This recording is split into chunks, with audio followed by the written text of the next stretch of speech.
Serving fans throughout the Midwest and even more around the world, this is the Show Me Sports Network. The following is an exclusive broadcast property presentation of the Show Me Sports Network and is a high-fidelity, all-digital broadcast. This broadcast is copyright by the Show Me Sports Network for the private use of our audience. Any other use of this broadcast without the Show Me Sports Network's written consent is prohibited.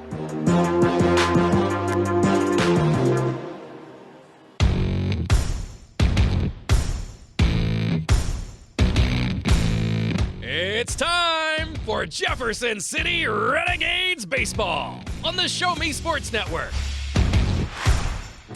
Renegades pregame show on the exclusive home for Renegades Baseball. The Show Me Sports Network will recap last game's highlights, set the stage for first pitch, and even get the thoughts of the head coach during the pregame show. All while we get set to bring you the exciting play-by-play action of your Jefferson City Renegades. The best pregame coverage in the Mink League is on the air as Blake Gazaway and Grayson Smith are ready in the broadcast booth.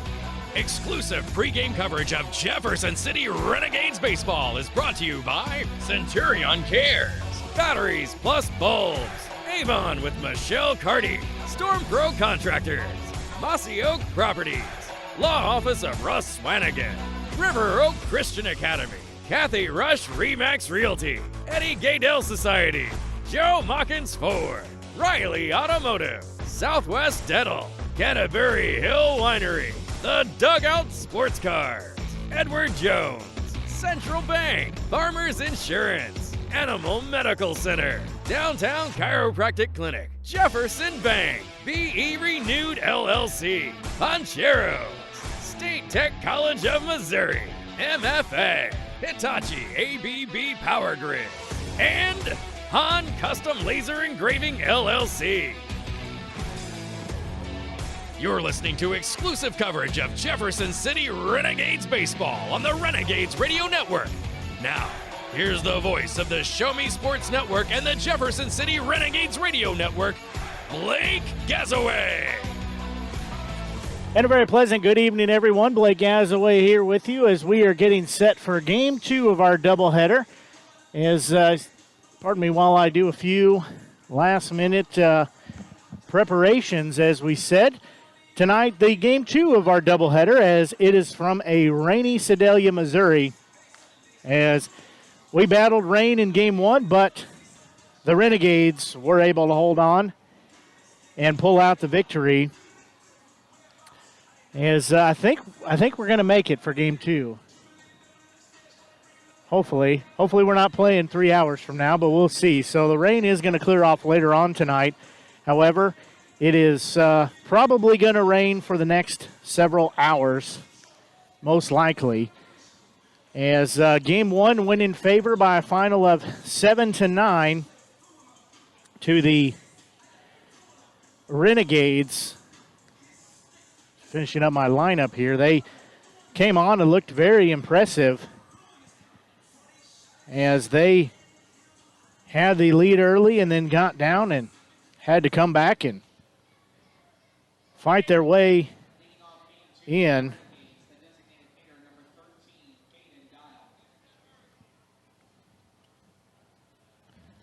So we are ready to lead off the game as starting pitcher is one we've seen quite well for the Bombers. That's Anthony Escano. He has been one that has thrown strikes and thrown strikes often as he has faced the team. First pitch from him outside. That goes for ball one, as leading off will be Caden Deal, the designated hitter. He is from O'Fallon, Missouri, 5'10", 170-pound, left-handed batter, right-handed thrower, freshman in Northwest Missouri State. He'll show bunt, lay it down, and goes foul down the third base line. So that'll even the count at 1-1 strike. As we said, rain continuing to fall here.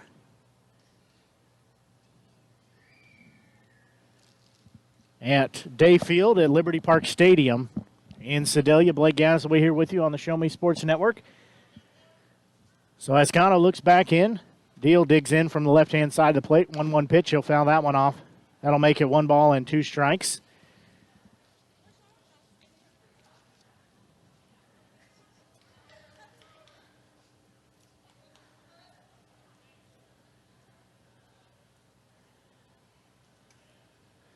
So game two here of the doubleheader, as we said, lost the game yesterday due to flooding. That one outside. It evens a count of 2 balls and 2 strikes. Vivian Field was underwater for a while and took the top layer of dirt off, so it's going to take a little while for them to get that done, so that's why we're playing the doubleheader here. That pitch outside. That takes it to a full count of 3 balls and 2 strikes. Hopefully you enjoyed tonight's broadcast, our nightcap of the afternoon and evening ball here at Sedalia. Renegades would like to make it a 2-0 run here and go home with 2 victories after they snapped that 5-game losing streak that they were in coming into game 1 of this doubleheader. Next offering from Escano. That one walked him. Well, we've seen Escano come out throwing strikes and have a whale of a game. That made him the Mink League Player of the Week. We've seen him come out and struggle and give up 2 or 3 hits or walks to the first 2 batters and then find his groove and come out and shut out the Renegades. Stepping in now, left fielder Tommy Reether. Tommy from Washington, Missouri, first pitch to him upstairs for ball 1. Tommy from Washington, Missouri, 5'10", 190-pound left-handed batter, right-handed thrower, a sophomore at Missouri S&T. Next pitch to him. That one's going to be a little bloop hit into center field, and it's going to drop. And standing at second base will be Deal, as Reether has a 1-for-1 night so far. So center fielder David Dell, he had some heroics in the last game. He had at least 2 RBIs offhand that I know of. So he will step in. He's from Jefferson City, a 6-foot, 175-pound right-hander across the board, a freshman at Columbia College. Again, rain continuing to fall here. These players are battling through it, though. Dell will show bunt, bunts it over the press box. So he'll be down on the count at 0-1. He'll be starting in center field.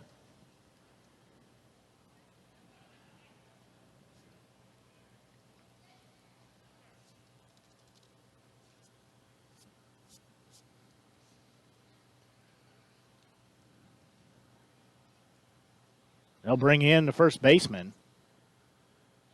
Escano will step off. They thought maybe Dell was going to bunt. He was showing bunt. So he will dig back in.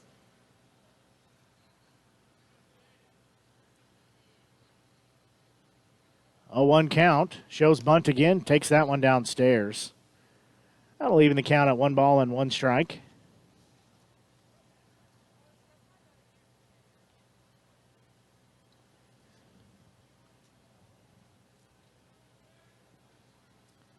So 2 on, 1-1. He'll show bunt. He's going to bunt it. And caught by the first baseman. Escano trying to call him off. So Dell will be out number 1. Catcher Hamilton Anderson, he will step in. He's a left-handed batter from Columbia, Illinois, 6'3", 200-pound left-handed batter, right-handed thrower, a freshman at State Fair Community College. He'll be catching the second game of our doubleheader as Claro did a fabulous job in game 1. So 1 out here, 2 runners on. First pitch to Escano, well outside. That takes it to 1 ball and no strikes.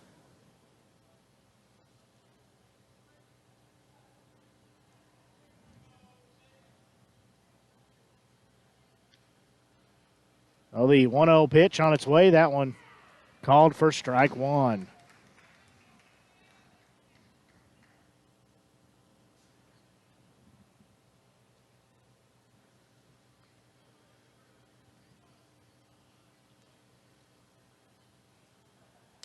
That's a big cut and a miss there. Strike number 2. In the on-deck circle, Carter Mize. He'll be playing first base. I think he's only missed 1 game, if 2 at the most, all season long for the Renegades. 1-2 pitch on its way. That one called strike 3. Anderson is rung up. He will head to the dugout and get his catcher's gear on. First baseman Carter Mize steps in. Mize from St. Louis, Missouri, 6'2", 200-pounder, left-hander across the board, a junior at Missouri Baptist. So Escano trying to work himself out of the jam after he gave off a leadoff walk and a single. Mize trying to give his team the lead. Big cut and a miss there. He's trying to give his team the lead. Could do so with one swing of the bat.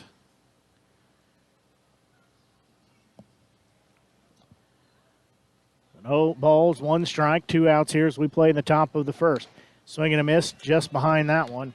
And Mize is down in the count at 0-2. As we said, Escano, once he finds his groove, he is hard to hit. Right fielder Andrew Patton in the on-deck circle. That one called strike 3, and Mize is rung up back-to-back strikeouts looking. And that will take us to the bottom of the inning. In the inning, there were no runs, 1 hit, no errors, and 2 left on base. We'll go to the bottom of the first inning as Austin Brewer will be on the mound for the Renegades. We'll pause and be back. You're listening to exclusive coverage, Renegades Baseball, here on the Show Me Sports Network. As a former veteran, for 2 years I tried to get my disability and nothing worked. Then I called Wes Swanigan, and he got the results that I really needed. I hear stories like this all the time where people are overwhelmed with the system. As a former Social Security attorney, I will help you get the benefits that you deserve. Russ Swanigan lives and works in mid-Missouri, and he's here to help you.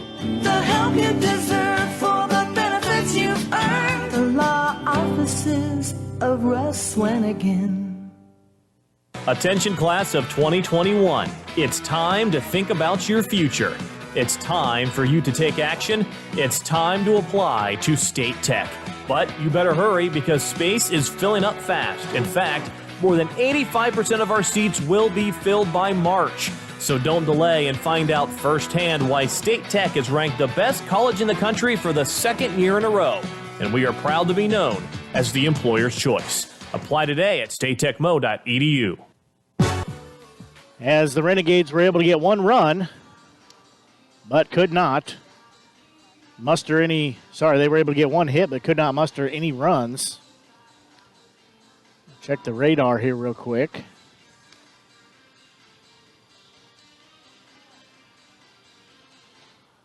Well, the yellow is gone, so that's good. But it does look like we could be in for some rain for the next couple of hours, to say the least. Stepping in will be Kellen Williamson.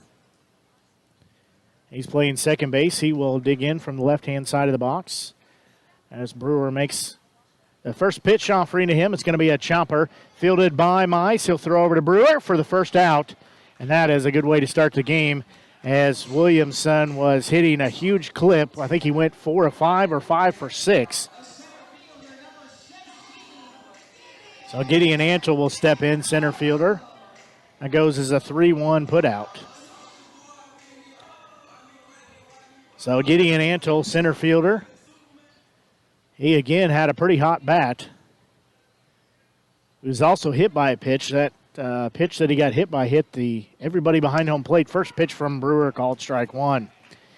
It hit Antle, it hit Clareau, and it hit the home plate umpire in the hand, on the back of the hand. Left a big golf ball size knot by his knuckle. That pitch upstairs, and it's going to be a hard hit ball to left field. And that is going to go out of the park, as that will give the Bombers a 1-0 lead as he goes yard and hits that out of the park. It's 310 down left field line and 356 at the next increment there, about straight away left field, and he hit that thing, we're going to say, about 335. So he puts the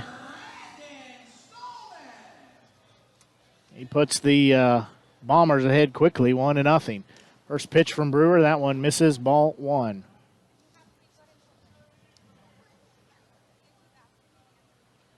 So Stallman, playing shortstop tonight, was on third base game 1. That pitch upstairs. That takes it to 2 balls and no strikes.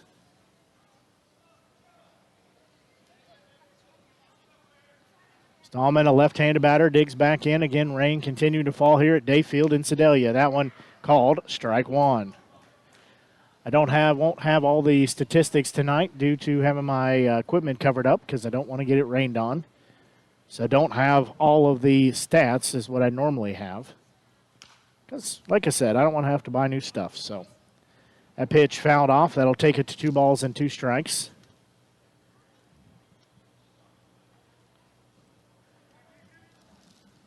Said I got my rain jacket on some of my gear and the bright yellow trash bag on the rest of it. So 2-2 pitch. That one's going to be skied a mile in the air going towards center field. And coming on, making the grab is Dell in center field, shallow center field. He will be out number 2.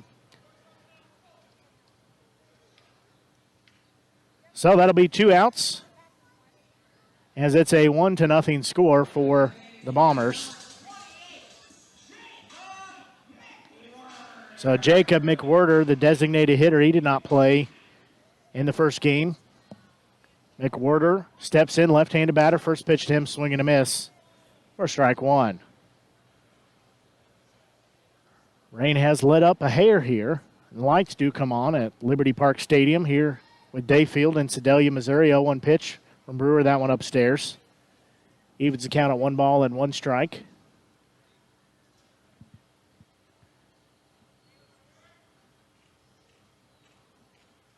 One ball and 1 strike.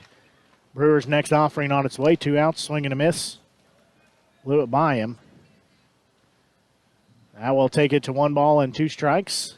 Again, 2 outs here as we play in the bottom of the first inning. Brewer will finally get the sign he wants.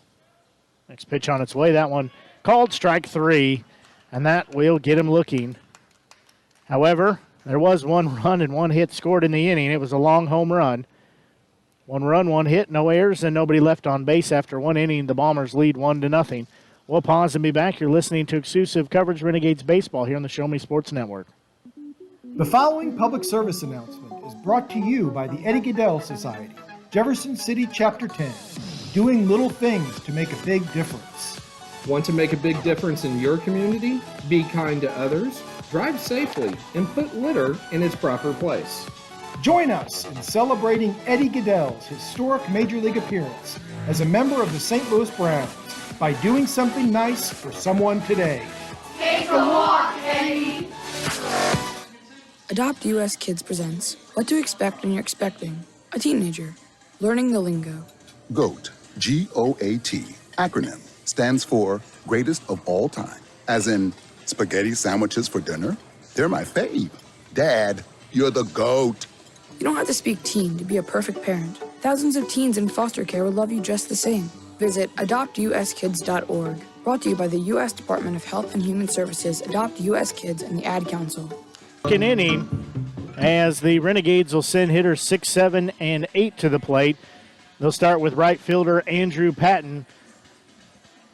Patton from Columbia. He's a 6'2", 200-pounder, right-hander across the board. He's a junior at Newman. So he will step in. He did not play in the first game of our doubleheader.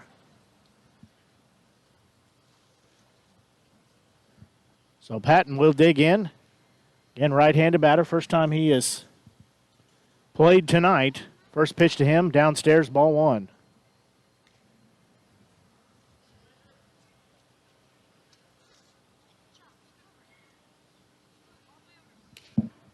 That one misses, ball 2. So he'll be hitting the count at 2 balls and no strikes. Next pitch to him, that one misses outside. That makes it 3 balls and no strikes. So he's the leadoff hitter in the on-deck circle, shortstop Joseph Keelholz. Next pitch on his way, that one called strike. Looks like they have, is that macaroni and cheese? They have macaroni and cheese in the concession stand. 3-1 pitch. It's going to be a hard hit ball to center field, and Patton's going to have a leadoff single. Patton rockets that one into center field, so he'll be standing at first base with a leadoff single. Shortstop Joseph Keelholz, he will step in. Keelholz from Bonnets Mill, Missouri. He's 5'11", 195-pounder. He's a left-handed batter, right-handed thrower, freshman at Northwest Missouri State. Again, rain continuing to fall here, but players and the umpire crew are fighting through it. Runner on first. Keelholz digs in. First pitch swinging. Foul tipped it. So he'll be down in the count at no balls and 1 strike. And hopefully you're enjoying our second game, our nightcap of the doubleheader here on the Show Me Sports Network. Bombers have an early 1-0 lead on that home run in the bottom of the first inning. A pitch called strike 2.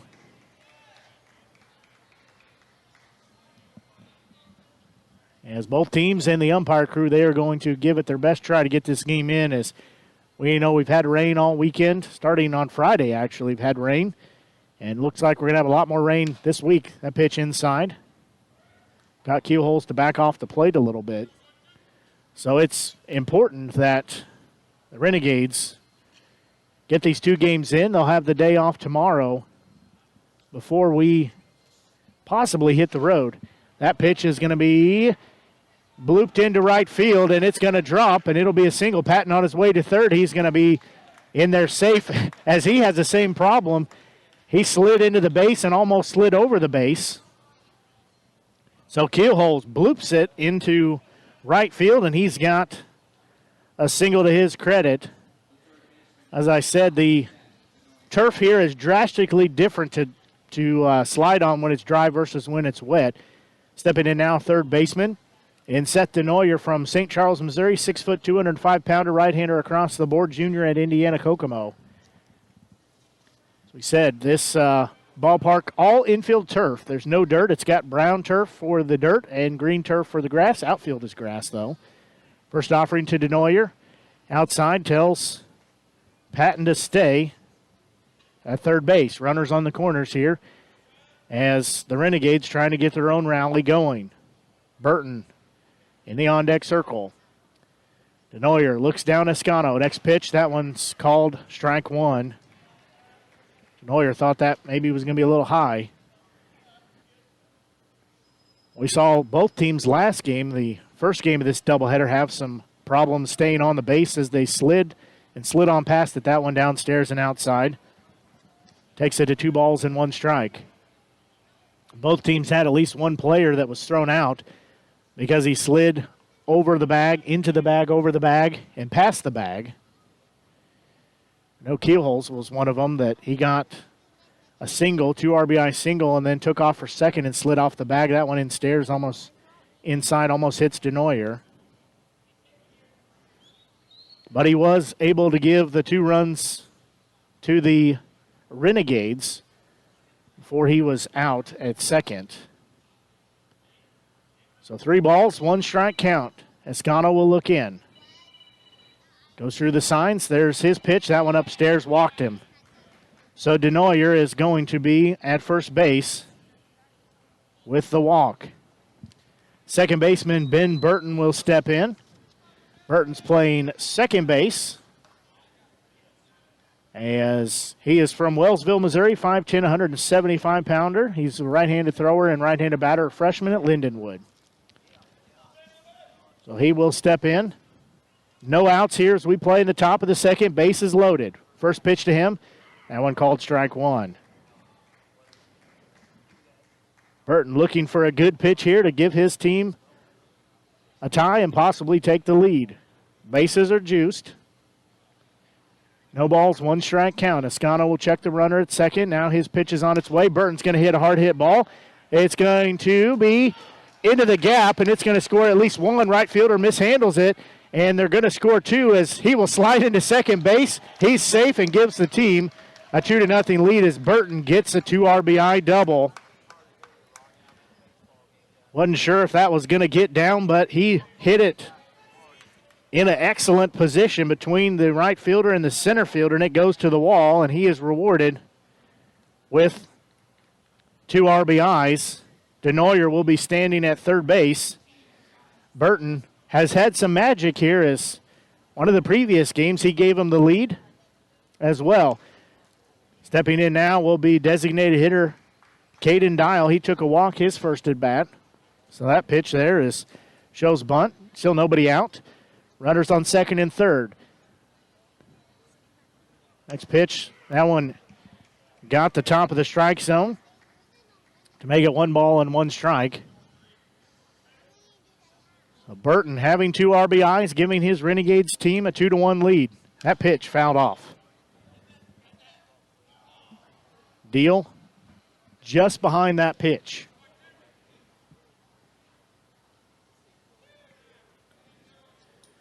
Tommy Reether, he had a single. He's in the on-deck circle. Deal took a walk. He hits first at bat. 1-2 pitch on its way. That one upstairs and outside. That'll even the count at 2 balls and 2 strikes. Can't tell if it's still raining out there or not. I do see a drip over to my left, so that would imply that it still is raining. 2-2 pitch on its way. And they're going to say swung on, foul tipped, held on to, and Deal is out number 1. Tommy Reether, left fielder, he will step in. As I said, due to the rain, I got everything covered up. I need to invest in something different to cover the equipment, but have everything covered up, and I can't see through it to tell you what the stats are. First pitch to Reether, he fouls it off the catcher, Cerrillo. So he'll be down to the count at 0 balls and 1 strike. Got a couple ideas, but as many games as we've had, I just haven't had a chance to investigate what my idea is actually, to be truthful. I forget about it when I get home. I don't think about it till it rains next. Big cut and a miss there for strike 2 by Reether. Renegades lead 2-1. They have 4 hits, no errors. 1 hit and no errors for the Bombers. 0-2 pitch. That one foul tipped and held on to. And that is out number 2. Center fielder David Dell will step in now. He was 0 for 1, popped out to the first baseman. Like I said, I have a couple ideas, just haven't had a chance really to remember to see if I can find what I'm looking for, but my rain jacket and the yellow trash bags do pretty well, but I think I've got a better solution. First pitch to Dell in the dirt. Denoyer's going to act like he's going to go home and not go, and Ben Burton will backtrack to second base. That might have been a good play there for Denoyer to not go, as that ball didn't get real far away, and Escano was quickly headed towards home plate. I think the only chance Denoyer had to be safe there was a mishandle of the ball, or he bowls over Escano at home plate. So 1 ball, no strikes. Next pitch to Dell. He's going to hit a little blooper, and it's going to drop into center field, and it's going to be 1 run. They're going to send Burton home for 2, as in at second base, diving in and safe. So 2 runs scored, as Dell gets credit for a little blooper into center field, and he will have 2 RBIs as he clears the base path. Again, runners are able to score with 2 outs, and now it is a 4-0 lead. Hamilton Anderson, the catcher, he digs back in. He was a strikeout victim in his first at-bat. So he will dig in. First pitch, that one called strike 1. I think I missed reading his information from Columbia, Illinois. 6'3", 200-pounder, left-handed batter, right-handed thrower, freshman at State Fair Community College here in Sedalia. So this is a park he knows well. He's going to foul that one off. So he'll be down to the count at 0-2. He was voted Mink League Player of the Week last week. Has a team leading hit total, home run total at 4. Also has team leading hit percentage. Escano will shake off a couple signs. 1 on, 2 out here. 1-1 pitch. That one in there called strike 3 in the inning is over. But the Renegades were able to put up 4 runs on 4 hits, no errors, and 1 left on base. We'll go to the bottom of the second inning. Renegades lead 4-1. We'll pause and be back. You're listening to exclusive coverage Renegades baseball here on the Show Me Sports Network. Adopt US Kids presents What to Expect When You're Expecting a Teenager. Learning the lingo. Jelly. Jelly adjective. Jelly is a shorter, better way to say jealous. As in, Chloe, I am like so jelly of your unicorn phone case.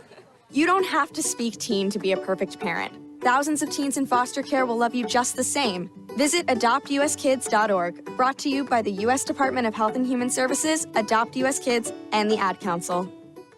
Set the bar high and just go for it. You are destined for greatness. Is it my imagination? Or is everyone telling me I'm already the next big thing? Find your perfect self and follow your dreams. MyDream.org helped me get my life back on track. I can take it from here.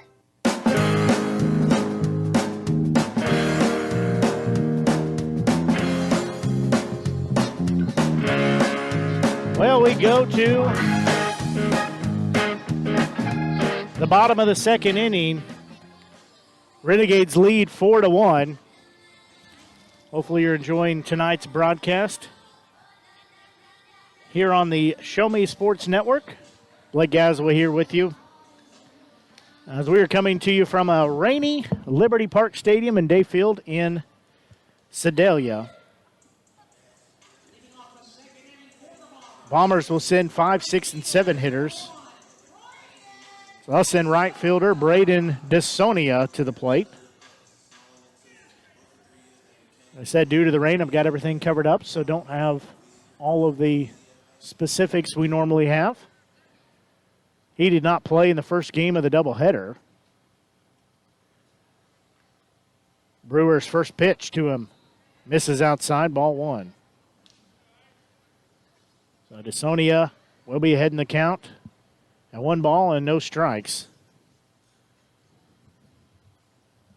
A pitch downstairs.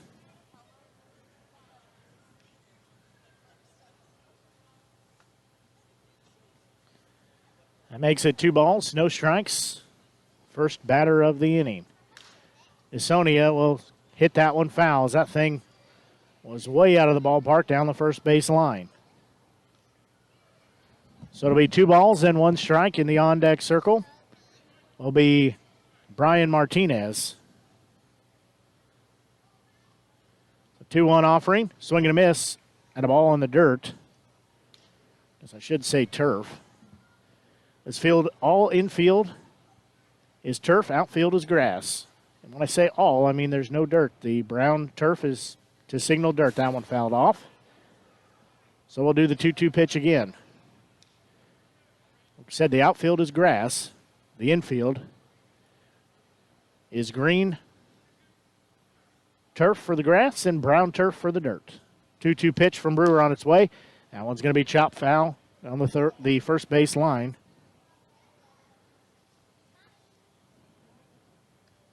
So it'll still be 2 balls and 2 strikes.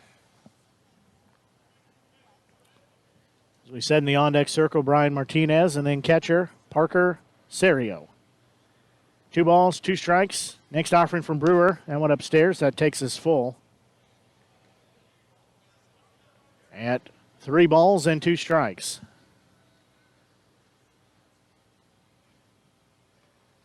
Three-two offering. That one's going to be skied a mile in the air. Looks like Keelholz is coming over to track it down, still going back, and he's not going to make the grab, but they have a chance to maybe get him at second. As he went to his left, then to his right, then went back, then to his left, then to his right, and then back again, and could not make the grab.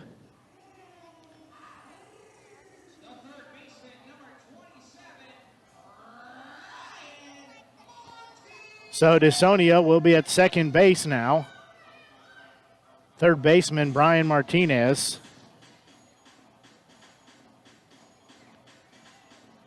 He will step in. He did not play in the first game. He's a right-handed batter. He has 1 on, nobody out here. Brewer looks in. Gets the sign. The next offering straight down central for called strike 1.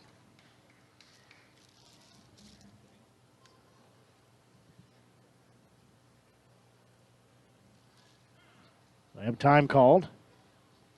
Hamilton Anderson catching tonight's game, trying to settle his pitcher down. So Brewer looks in, runner on second. He'll check the runner. Now we have time called as Martinez calls time.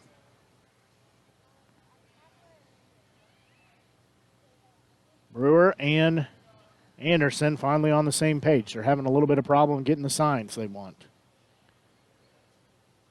0-1 pitch. Forthcoming. That one downstairs. That takes it. Even at 1 ball and 1 strike. Brewer again looks in.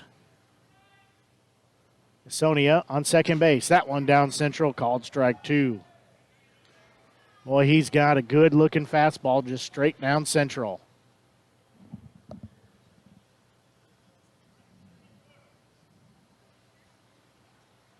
So 1 ball, 2 strikes the count. Nobody out here, runner on second. Martinez will take it, throw down to third. They've got him out. Denoyer gets bowled over, but he holds onto the ball as it is an easy out as he is Sonia thrown out at third base. That ball was, the pitch was a ball. Thought they were going to have a late call strike 3. It'd be a strike him out, throw him out, but it was just a little high, so 2 balls, 2 strikes. 1 out now, nobody on the base path. Martinez digs back in. He's going to swing and a miss and just threw his bat and almost takes out his player in the on-deck circle. Well, that's one way to say you're frustrated with a strikeout. Just about took out his catcher and Parker Serio.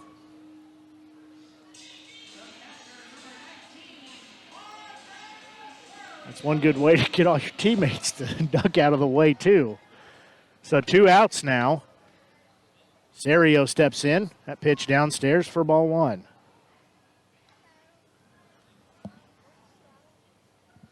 So that takes us to a 1 ball, no strike count. 2 outs here as we play in the bottom of the second. Renegades lead 4-1. That's going to be a well-hit ball to left field.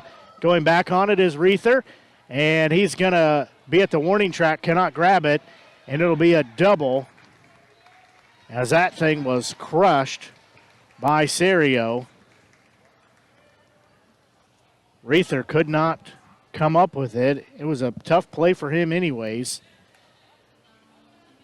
And it's going to be a stand-up double.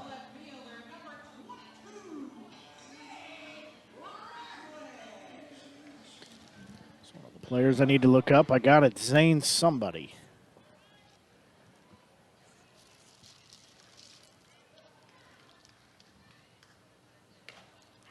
First offering to him called strike 1.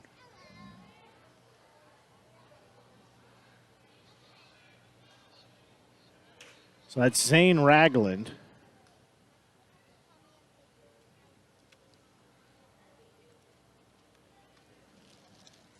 Next pitch on its way. Swung on and missed. Throw down to second base. And they're going to have, oh, they say he's safe. I thought they had the runner picked off. Hamilton Anderson throwing a strike down to second base as they got Serio napping, and I thought they had him out. Burton coming over to cover the bag and getting the throw. Ragland will be down. That strike 3 called. Got him looking and froze him at the plate, and that will end the inning. So we'll go to the top of the 3rd inning.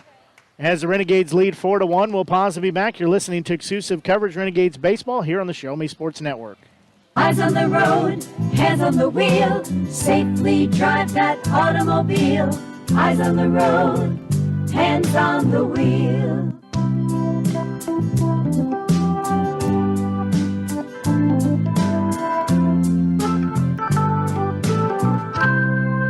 Safely drive that automobile. Eyes on the road, hands on the wheel. Eyes on the road, hands on the wheel. Parents, catching kids being good is at the heart of every parenting strategy you'll find at boystown.org/parenting. We've got parenting guides, articles, videos, quick tips, and even live parent talks on Facebook with Boys Town experts. Visit boystown.org/praise to receive your 10 Ways to Praise magnet It's a great reminder to catch them being good, and that great parenting advice is just a click away. Dizzy bat race in effect, and one of the players took a tumble. Got to say, he's rocking a pretty good-looking mullet there. He takes a tumble out of the batter's box, but he says he is A-OK, so always a good time to watch the Dizzy bat race here, as they do a lot of things between innings. Hopefully you're enjoying tonight's broadcast here on the Show Me Sports Network. 4 runs, 5 hits, 1 error for the Renegades. 1 run, 2 hits, and no errors for the Bombers. We'll go back to hitters 5, 6, and 7. Leading off will be first baseman Carter Mize. He struck out his first at bat. Carter was named our inaugural Show Me Sports Network Athlete of the Week for the first week of the season. Between all the rain and the road games, we haven't had a chance to announce our Week 2 Athlete of the Week, and haven't had a chance to even think about Week 3 yet, but that may be something we'll try to do on Wednesday. As we said, we might have a few changes for Wednesday's game. I'll get you filled in on those here in just a little bit. Right fielder Andrew Patton will be in the on-deck circle, and then shortstop Joseph Keelholz. So Mize will step in, 0 for 1 in the game so far, but the Renegades do lead 4-1.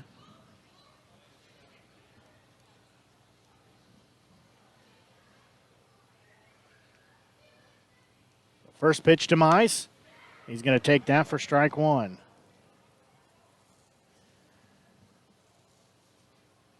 Renegades sit at 8-10 on the season and 10-8 record for the Bombers after the Renegades won game 1 of the doubleheader, that one in the dirt. Even the count at 1 ball and 1 strike. So we said that first game of the doubleheader went in the way of the Renegades by a score of 9-7. In that 7-inning contest, this one should also be 7 innings as well. So they play doubleheaders, bump them down to 7-inning games. Mize will foul that one off. So just a hair behind that, he'll be down in the count at 1 ball and 2 strikes. Andrew Patton, right fielder. He will be in the on-deck circle. Mize leadoff batter here in the top of the 3rd. He's going to crush that one into foul territory, and it's going to get out of play. That was behind the third base dugout, which is where the Bombers stay.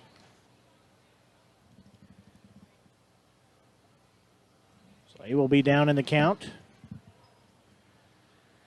At 1 ball and 2 strikes here at Liberty Park Stadium in Dayfield in Sedalia, Missouri. Still slight raining.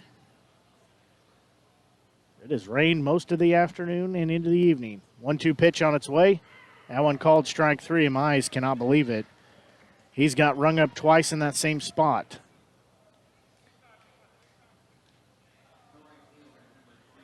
Andrew Patton will step in. He's playing right field. Has had a leadoff single, ended up being scored later on in the inning. And that 4-run top of the 2nd. That pitch inside for ball 1. Backs him off the plate just a little bit. So 1 ball, no strikes. Escano looks back in. There's the next delivery. Swing and a miss at a ball, and that was low. Patton was trying to go golfing out there. So I'll leave in the count at 1 ball and 1 strike. Escano gets the sign. There's his delivery. Patton's going to crank it off the end of the bat. It'll go foul. That one goes foul down the third base line.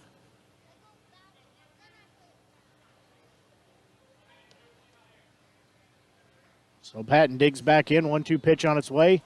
Swung on at a ball in the dirt, and he's going to leg it down to first base, and he's going to be in there safely. So he'll be standing on first base. Boy, he got those engines going, and he was quickly down to first base. They will be on first base.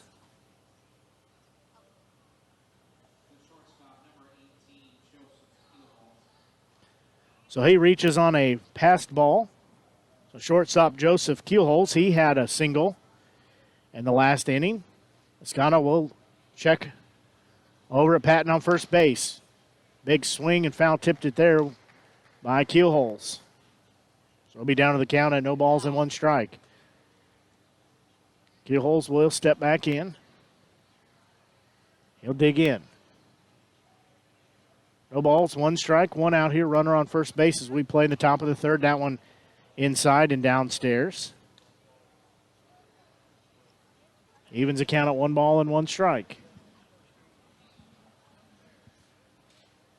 Keelholz digs back in again on the left-hand side of the plate. Seth DeNoyer in the on-deck circle. He was issued a walk.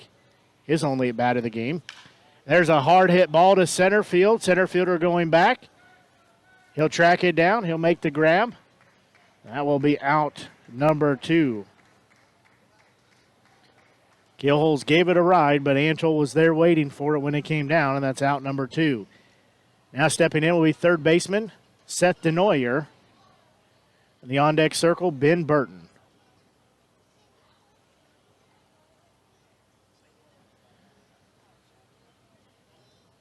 So third baseman Seth DeNoyer. Again, runner on first base. 2 outs here as we play in the top of the third.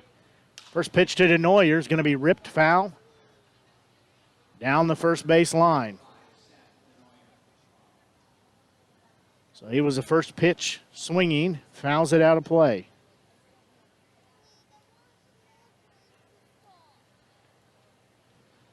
So he'll be down to the count at no balls and 1 strike. 2 outs here. That pitch, that one's going to be fouled off. Reached out and got just behind it. So that'll be no balls and 2 strikes with 2 outs here.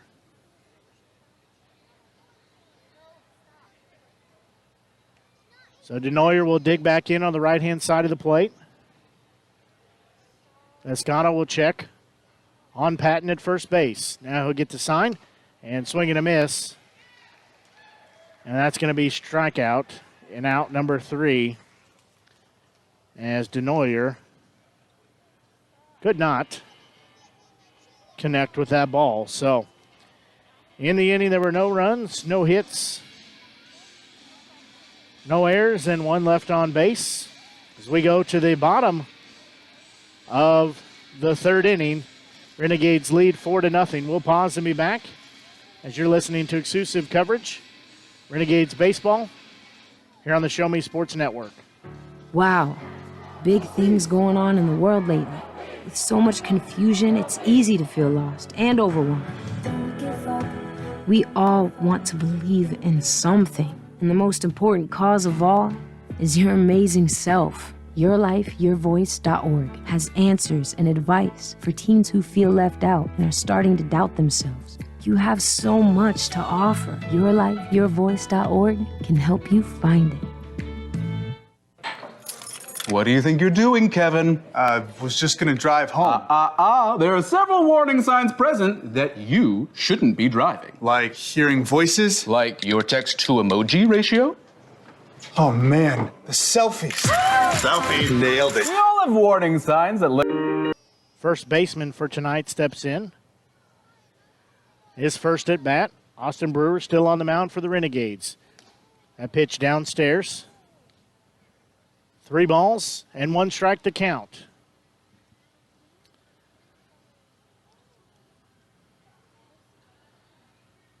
Two 2-1 pitch on its way. That one fouled off. That'll leave us at 2 balls and 2 strikes. As it's time, this time of the night that Alyssa gets whiny, so everybody can hear you whining on the broadcast, Alyssa. I guess she did not take a nap. That one will be fouled off as well. So it'll stay 2 balls and 2 strikes. As we play here at Liberty Park Stadium, Day Field here in Sedalia, Missouri, a rainy Sedalia, Missouri. 2-2 offering from Brewer. That called strike 3. That is the fourth strikeout for Brewer in the game so far. He's had 3 looking and 1 swinging. Now top of the order with Kellen Williamson, second baseman. He is 0 for 1, had a 3-1 putout. He was 4 of 5 in the first game of the doubleheader. Both teams there also batted around as they sent 10 and 11 batters in 1 frame each. First pitch is going to be a bouncing ball. Burton will field it at second base. Throw over to Mize for the 4-3 putout. That's a good way to retire the team leading hitter for out number 2. Now center fielder Gideon Antle will step in. He's had the only run for the Bombers as he took his second pitch, only the third pitch of the game. He took it 335 feet over the left field wall for a 1-run home run. That one misses for ball 1. Antle gave his team the lead. However, the Renegades answered with 4 runs in the top of the second inning. That's where we stand at a 4-1 ball game. He's going to hit that one a mile high. Mize is going to come over and make the grab about 3 feet in front of first base, and that will be out number 3. As in the inning, there were only the minimum faced, 3 batters up, 3 batters down, no runs, no hits, no errors, and nobody left on base. As we'll go to the 4th inning, Renegades will come to bat as they lead 4-1. We'll pause. You're listening to exclusive coverage of Renegades baseball here on the Show Me Sports Network. It doesn't matter how you say it, as long as you say it often.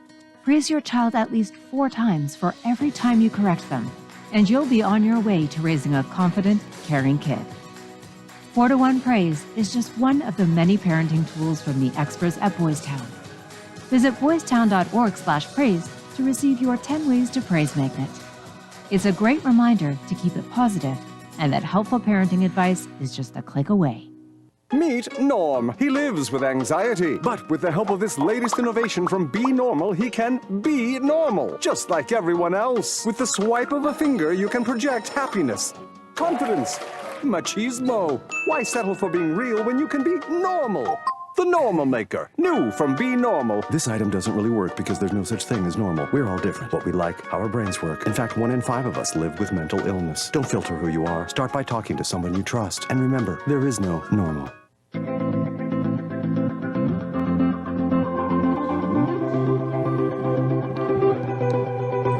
Well, we go to the top of the 4th inning. As the Renegades lead 4-1, they'll send hitters 9, 1, and 2. That'll be Burton, Deal, and Reether.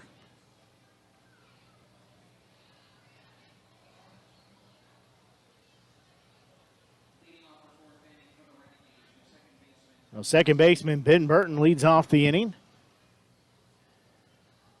He shows bunt, and it's going to go foul down the third base line.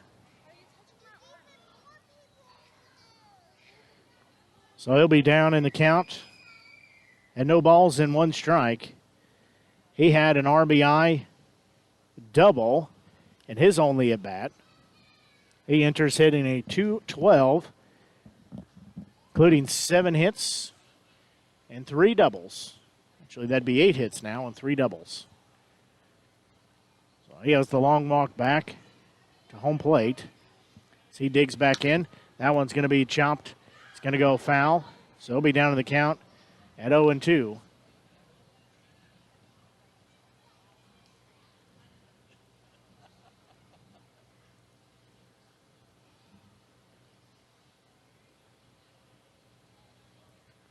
The 0-2 pitch, that one upstairs, a little chin music, but Burton gets out of the way, so takes it to 1 ball and 2 strikes. Bottom of the 4th inning in Nevada. The Chillicothe Mudcats are at Nevada. That one did hit Burton. So I had some chin music, and then that one hits him. So he will jog on down to first base. I had 2 pitches there that were pretty close, and that one got him.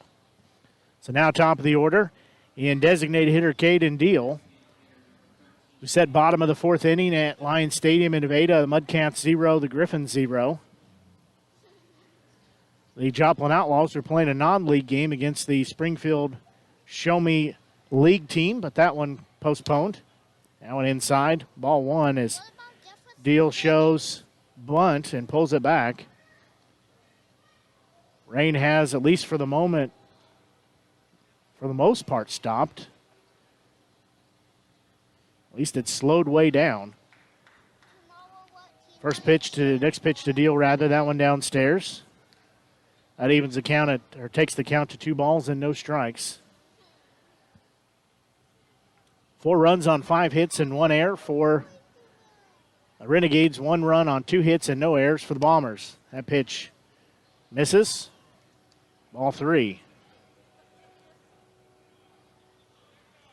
So Deal has had a walk and a strikeout. That 4-run second inning, they sent 8 batters to the plate.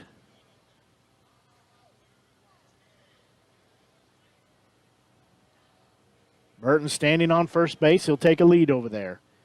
3-0 pitch. That one down central, called strike. Almost knew that was coming. So Deal will dig back in from the left-hand side of the plate. He's hitting a .286 on the season. That pitch walked him. So he's issued a free base. Time called as they'll have a conversation on the mound. This is not the Escano that we have seen in previous matchups. As he has been lights out. Coming on here, he is struggling.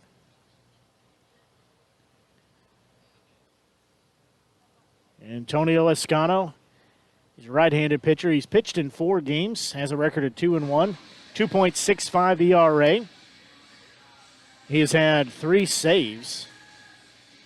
3 starts rather. 1 save.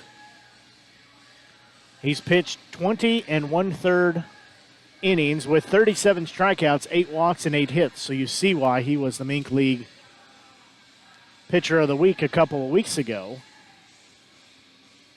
Because he was able to throw lights out. 3 of those were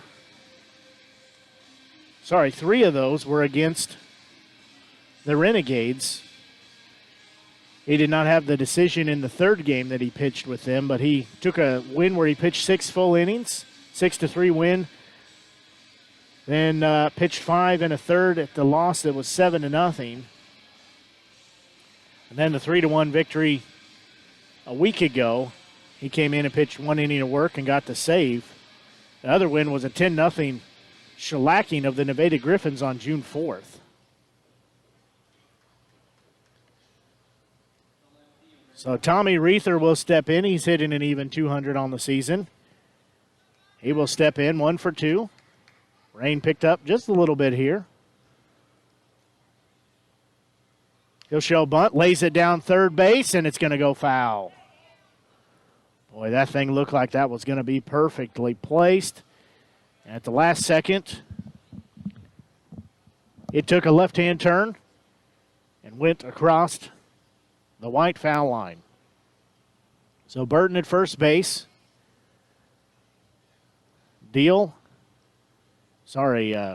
at second base, Deal at first base. Nobody out here with 2 on. No balls, 1 strike. Escano finally gets the sign he wants. His next offering, that's fouled off. Reether will be down in the count at 0-2.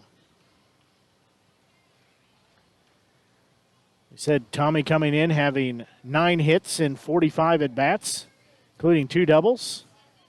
Has 1 ribby.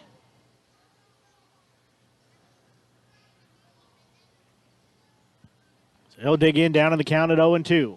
Escano checks the runner twice. And there's going to be a well-hit ball to left field. Going back on it is the left fielder. He'll grab it and everybody will stay where they're at. So Reether gets a fly out to Ragland. So that'll be out number 1. So center fielder David Dell steps in.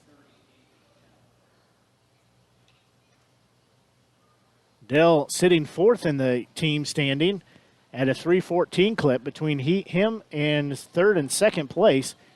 It's 3:16 and 3:19, so he is at the race to the top there.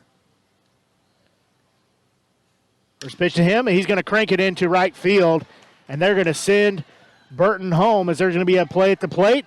Burton sliding in. They're going to say he is out. He could not beat the tag. He took the right approach and slid wide, but could not get around the tag. That will be out number 2.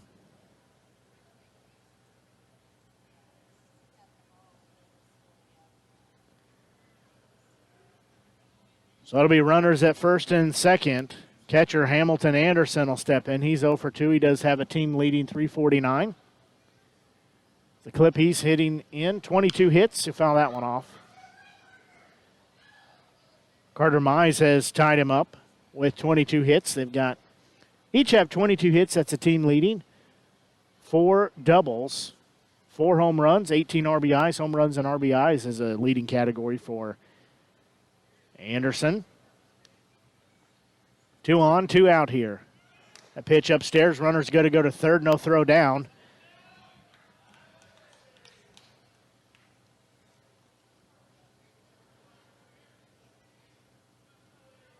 So Deal gets a steal at third base. So he's in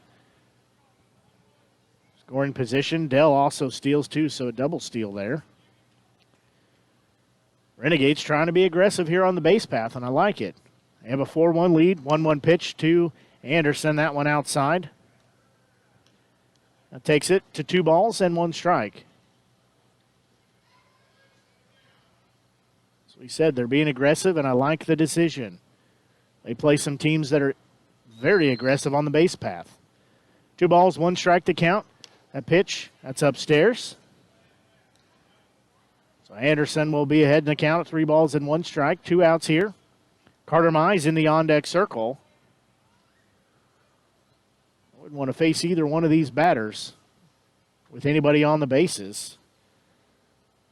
3-1 pitch from Escano. Swing and a miss. 4 strike, number 2. Anderson could not catch up with that heater straight down the middle. So he'll dig in to the back of the left-handed batter's box. Full count pitch will be forthcoming from Escano. He'll get the sign, check the runner on third. Here's his payoff delivery. That one's going to be sliced well out of play. It goes down and out the third base line.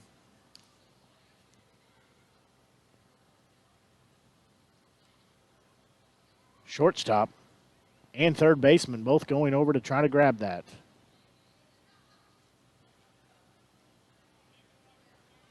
So Anderson will dig back in. Escano's payoff pitch as we play in the top of the 4th. Renegades leading 4-1. Payoff pitch forthcoming.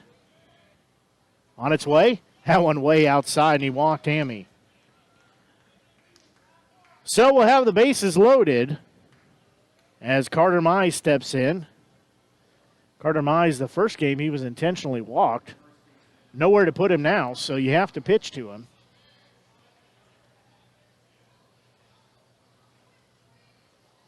Mize hitting a .319. As those team leading tie, 22 hits. First pitch called strike 1. Mize trying to be patient and look for the pitch he wants. He's been struck out twice looking. Renegades lead 4-1. They have 6 hits and 1 error. 2 hits, no errors, and 1 run for the Bombers. 0-1 pitch. That one called strike 2. Mize again just looking for the pitch that he wants that he could take out of the ballpark. Does have 2 home runs.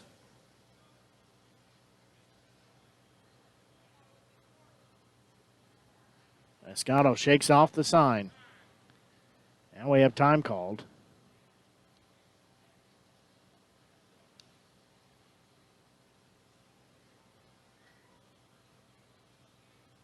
Escano still shaking off the signs, finally gets what he wants.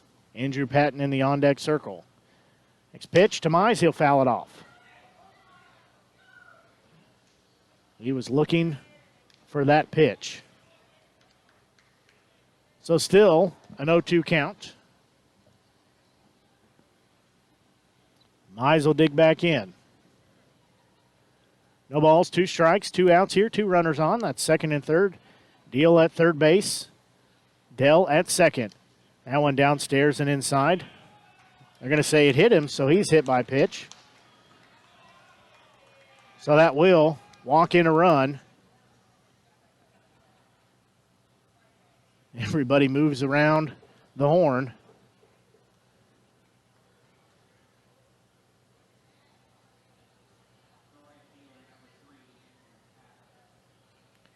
So now stepping in, right fielder Andrew Patton. He has a single, and he's going to hit that one to the first baseman. He'll glove it, take it unassisted to first base himself, and get the out. But the Renegades add to their lead, and they now lead by 4 at 5-1. We'll pause and be back as we go to the bottom of the 4th inning.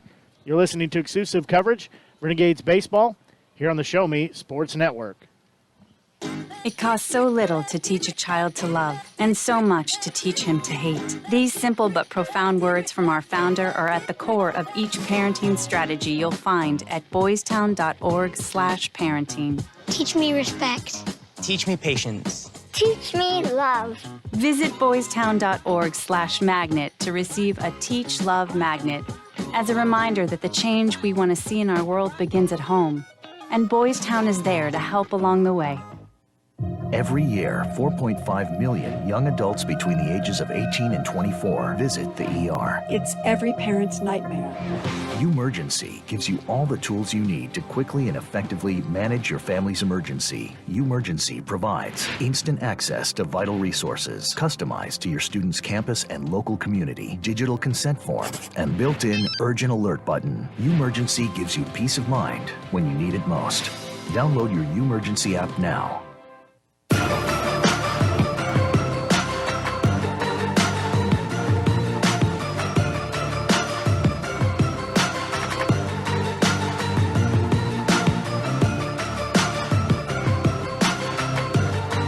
Well, a little bit of rainfall continues to fall, and still a humid night here at Dayfield at Liberty Park Stadium in Sedalia. As they'll have hitters 3, 4, and 5 come to the plate. Shortstop Brandon Stallman will step in. He played third base last time, or the first Gimber doubleheader. He is 0 for 1, had a fly out to center field. First pitch from Brewer, downstairs, ball 1. As we said, still a little bit of rain falling here, but not really holding a candle to much of what we've seen so far today and this evening.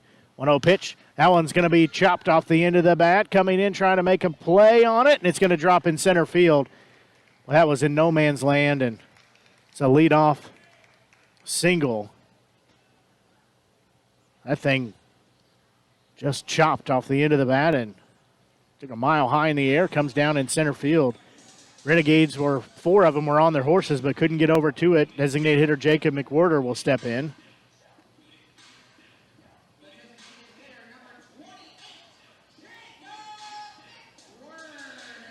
McWhirter hitting a 189. So Brewer will go through his signs now. First pitch called, strike 1. Again, Brewer in for his 4th inning of work here. We're just past 8:30. Blake Gazaway here with you on the Show Me Sports Network. Don't forget, if you haven't liked our Facebook page, be sure and find us on there, Show Me Sports Network. You can like our page, see what we're up to, and try to post other things. Swing and a miss for strike 2. Usually on a regular day, we'll post the starting lineups about an hour before the game.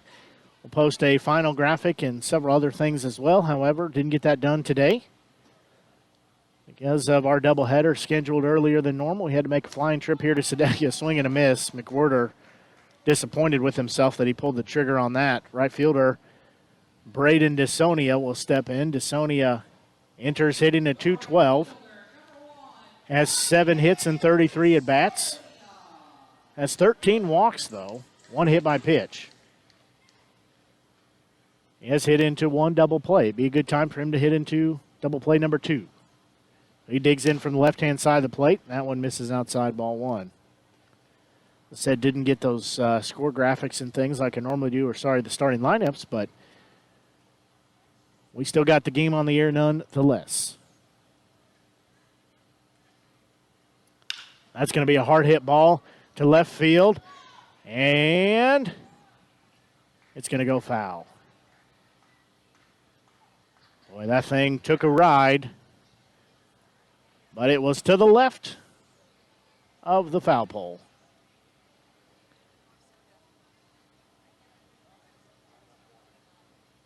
That thing was scary, though, to watch it go down the third base line. So 1 ball, 1 strike, 1 out here. Brewer, again, will go through his motions. That one upstairs and outside. Takes the count to 2 balls and 1 strike.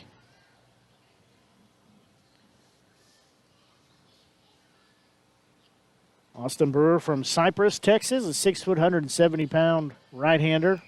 Freshman at Texas San Antonio. Again, that one hit out of play. He was out there trying to play parking lot bingo to see which car he could hit. So I'll take it to 2 balls and 2 strikes. 1 out here, runner on first base. Brewer again looks in. It's a sign he wants.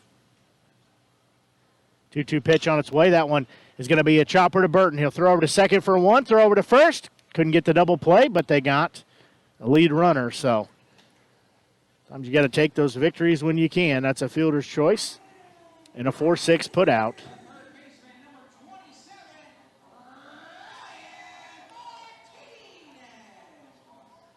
So that'll get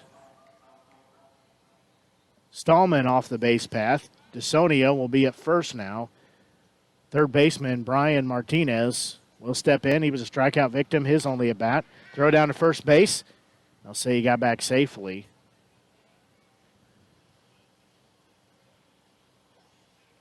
Martinez hitting a .233 on the season. Has 7 hits in 30 at-bats. Does have 13 strikeouts. Brewer again going through the motion. He'll throw over to first base. A little closer, but safely back on the bag was DeSonia. Had a real nice pickoff at second base in our first game of our doubleheader. Martinez heading the count at 1 ball and no strikes. Next pitch, that one called straight down central. Pops out of Anderson's glove, but still a strike nonetheless.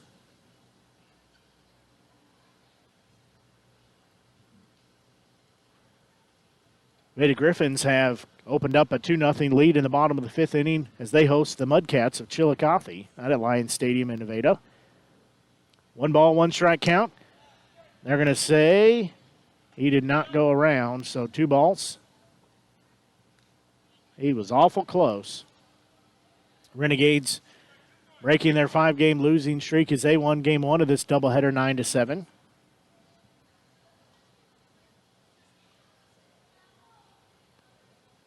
Does cut down that lead. That one called strike. Number 2, 2 balls and 2 strikes going into the game. They were sitting 3 games out, tied with the Griffins. However, that win cuts that to 2 games. That one upstairs. Takes the count to full, 3 balls and 2 strikes. Somebody's warming up down in the in the Renegades bullpen. As we said, the Griffins now sit in last place, 2.5 games back. Joplin Outlaws, they're a half game back in the South Division with the Sedalia Bombers leading 10-8. Their record. That's going to be a bouncing ball. Denoyer has it. Throw over to first base. Tamize in time. And that will end the inning with a 5-3 put out. So in the inning, there were no runs scored. However, we will go to the top of the 5th inning. Your Renegades lead 5-1. We'll pause here. You listen to exclusive coverage of Renegades baseball here on the Show Me Sports Network. I want to get back to kissing the cheeks of my grandbabies, making Sunday dinner with a house full of family and lots of laughs. COVID-19 has changed how we live and how we feel. But now, there are vaccines. And they are the very first step that let us get back to what we miss most. It's okay to have questions. Is it safe? Should I wait? Now, get the facts. Visit getvaccineanswers.org so you can make an informed decision when vaccines are available to you. Brought to you by the Ad Council. America's veterans have always stepped up and made great sacrifices. But with the COVID-19 crisis, many veterans are struggling to make ends meet or get the care they need. DAV has helped ill and injured veterans for 100 years, but today the need is greater than ever. You can help. Go to DAV.org to help provide critical support to veterans in need or to learn more about DAV's free programs and services supporting veterans. On a jersey. And before they go down to third base and put on a helmet, these pants are about 7 sizes too large. Jerseys are about that big too. Looks like we're going to have a close finish as slide into home plate. All 3 of the youngsters do as they get a hand for taking part in the future Bombers race here at Day Field in Liberty Park Stadium. As they'll send the 7, 8, and 9 hitters to the plate, will the Renegades. They lead 5-1. Ascano not on his usual form like we've seen him most of the season.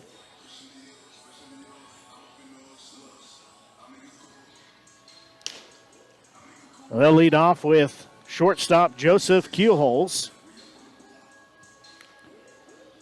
Keelholz entering with a .233 batting average. He's got 10 hits and 43 at-bats, 7 RBIs, 9 walks. Does have 8 strikeouts, 1 stolen base.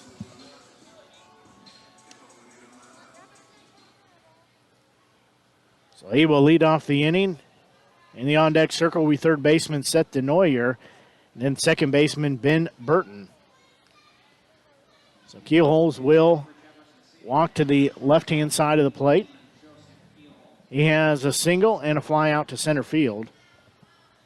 So he is 1 for 2.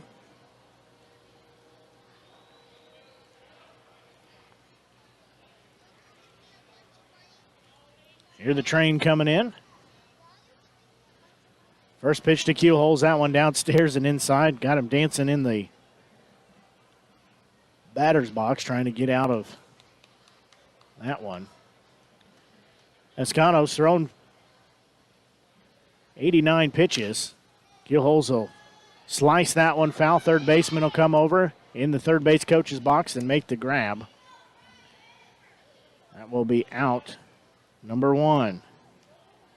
Stepping in, third baseman Seth DeNoyer took a walk and a strikeout.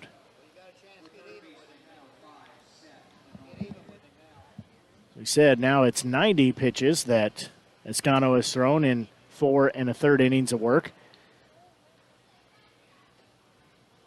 56 of them has been for strikes, 34 for balls. First pitch downstairs, ball 1.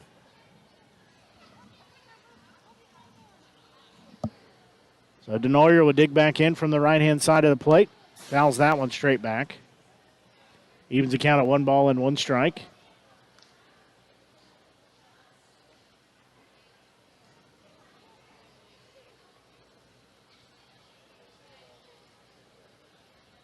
That'll even the count at 1 ball and 1 strike. Ascano again has been the workhorse here. That one misses, ball 2. Been the workhorse for the Bombers. Came in having 20 1/3 innings pitched and 37 strikeouts. That one inside. Just giving up 5 walks and 5 hits.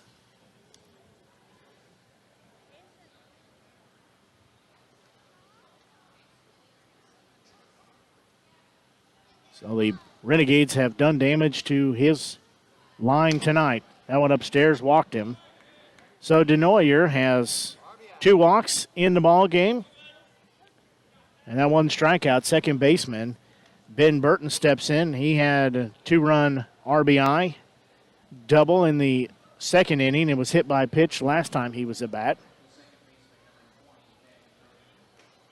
So Burton will step back in on the right-hand side of the plate. First pitch to him, outside, ball one. So one out here. Denoyer on first base. We'll go back to the top of the lineup in Deal, who's the DH for today's game. A pitch low, ball two.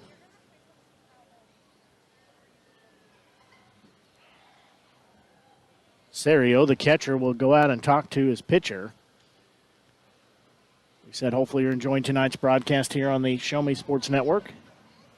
Blake Gazaway here with you. So they finish their conversation. They'll jog back and get behind home plate.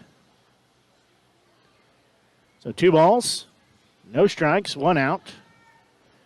As Burton will dig back in. Has a runner on first base. He'll windmill his bat around a little bit. 2-0 pitch. That one caught the top part of the plate for strike number 1. Makes it 2 balls and 1 strike. That pitch upstairs. Can't tell if anybody's warming up. I think somebody is warming up behind in the bullpen for the Bombers, but they look to be not ready yet. 3-1 pitch on its way. That one fouled off.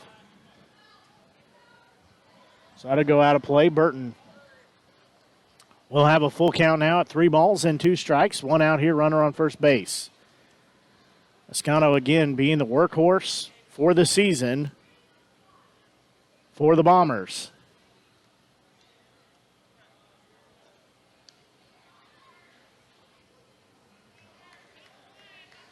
So he will dig back in. 1 out here, runner on first base.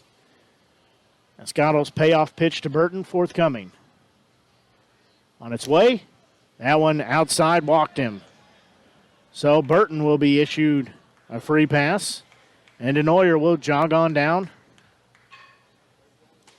to second base. So now top of the order, and Caden Deal, he's had 2 walks and a strikeout in tonight's game. Renegades lead 5-1, looking to sweep the doubleheader here at Sedalia. 1 out. That pitch downstairs, ball 1. Deal trying to add to his team's 4-run lead at 5-1. Tommy Reether in the on-deck circle. Neuer at second. Burton at first base. That pitch bounced in the dirt. Everybody's going to stay where they're at. So they'll exchange baseballs. And Escano will slowly walk back to the mound.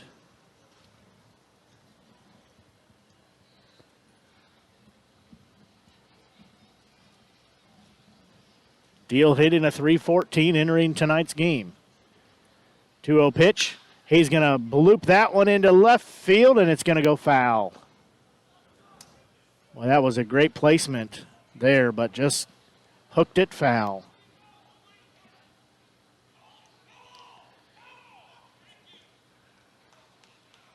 Head coach for the Bombers having a little frustration there, is yelling at the home plate umpire to call it as a foul ball. Pretty easy to see here it was a foul ball, but that's what happens when you drop game 1 of the doubleheader and you're trailing 5-1 in the top of the 5th inning. So Deal will dig in. 2 runners on, 1 out here as we play in the top of the 5th inning. 2-1 pitch from Escano on its way. He's going to hit a chopper to first base, and off the first baseman's glove, Escano will get it, but he's going to be safe. Everybody is safe as Deal legs that out. It was a hard hit bouncer to first base, and everybody's going to be safe. It'll be bases loaded as Escano's night's going to be done. He'll get a good hand from the crowd. But his night will be over. Well, he's been the workhorse for the team, and I guess you might say they got guilty of putting their hand in the cookie jar one too many times. As he has pitched lights out, but really kind of ran into the buzzsaw here. As he's almost doubled his hit average. Have the Renegades with 6 hits in the ball game. Get the new pitcher here in a second.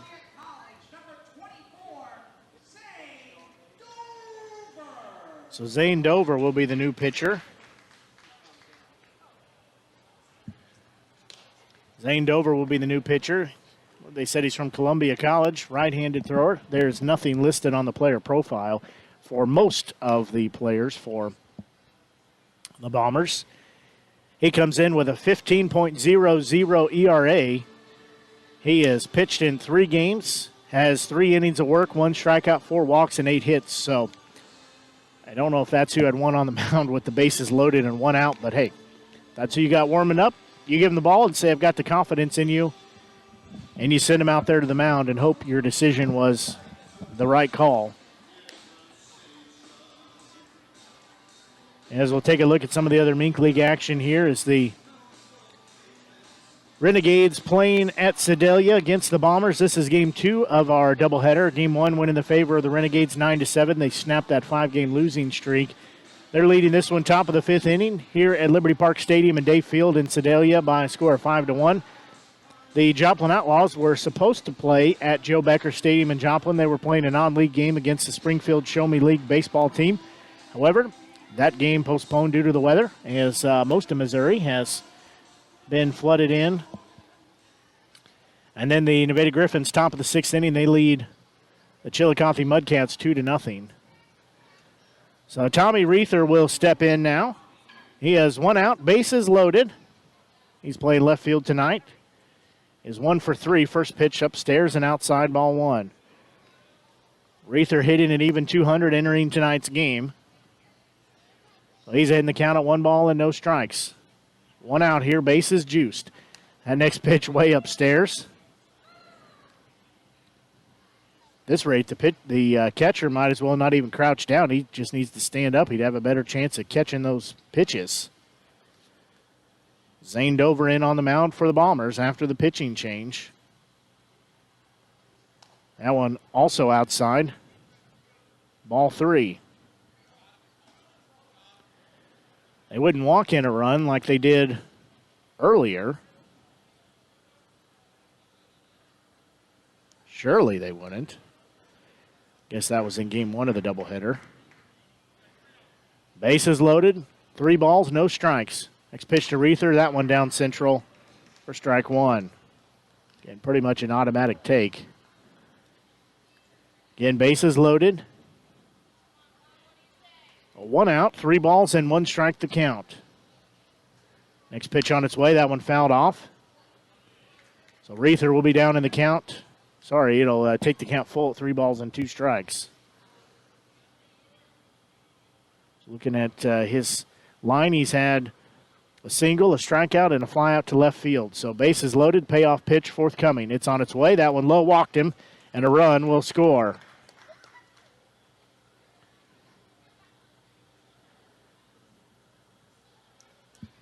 So Seth DeNoyer will jog on to home plate.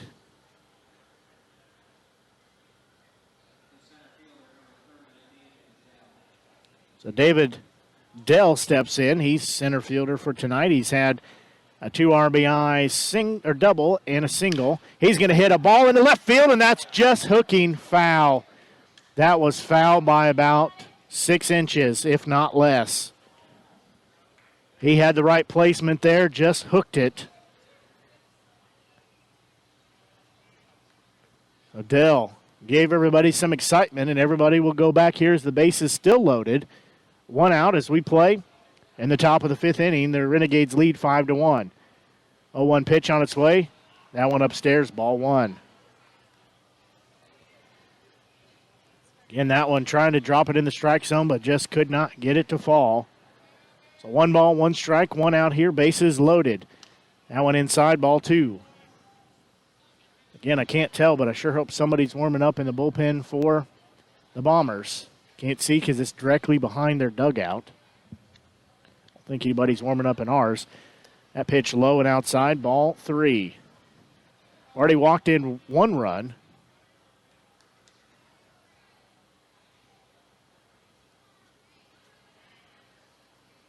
It's a 6-1 ball game now. Surely they wouldn't walk in another one. That one called strike 2. Delayed call.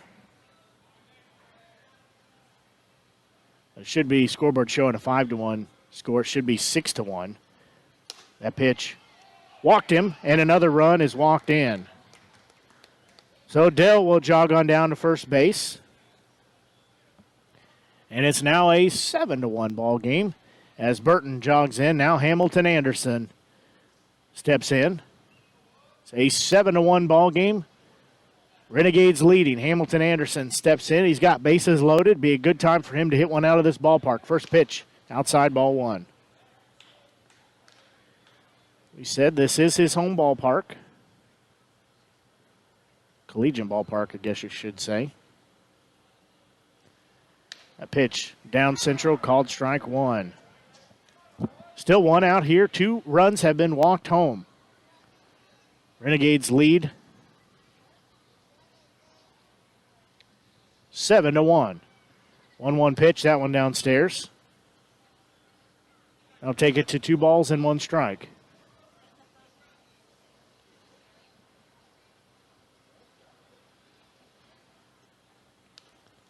Two and 1 pitch on its way. Swing and a miss. That'll even us at 2 balls and 2 strikes. Still 1 out here. Bases loaded. Deal on third base. Reether on second base. Dell on first. Dover will step off. He'll look back in. Hamilton. Anderson at bat. That one called strike 3 and rang him up looking.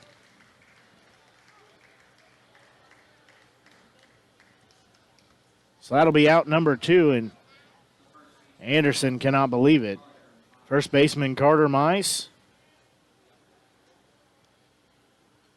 He will step in. He's got 2 outs, bases loaded. That one upstairs and outside, ball 1.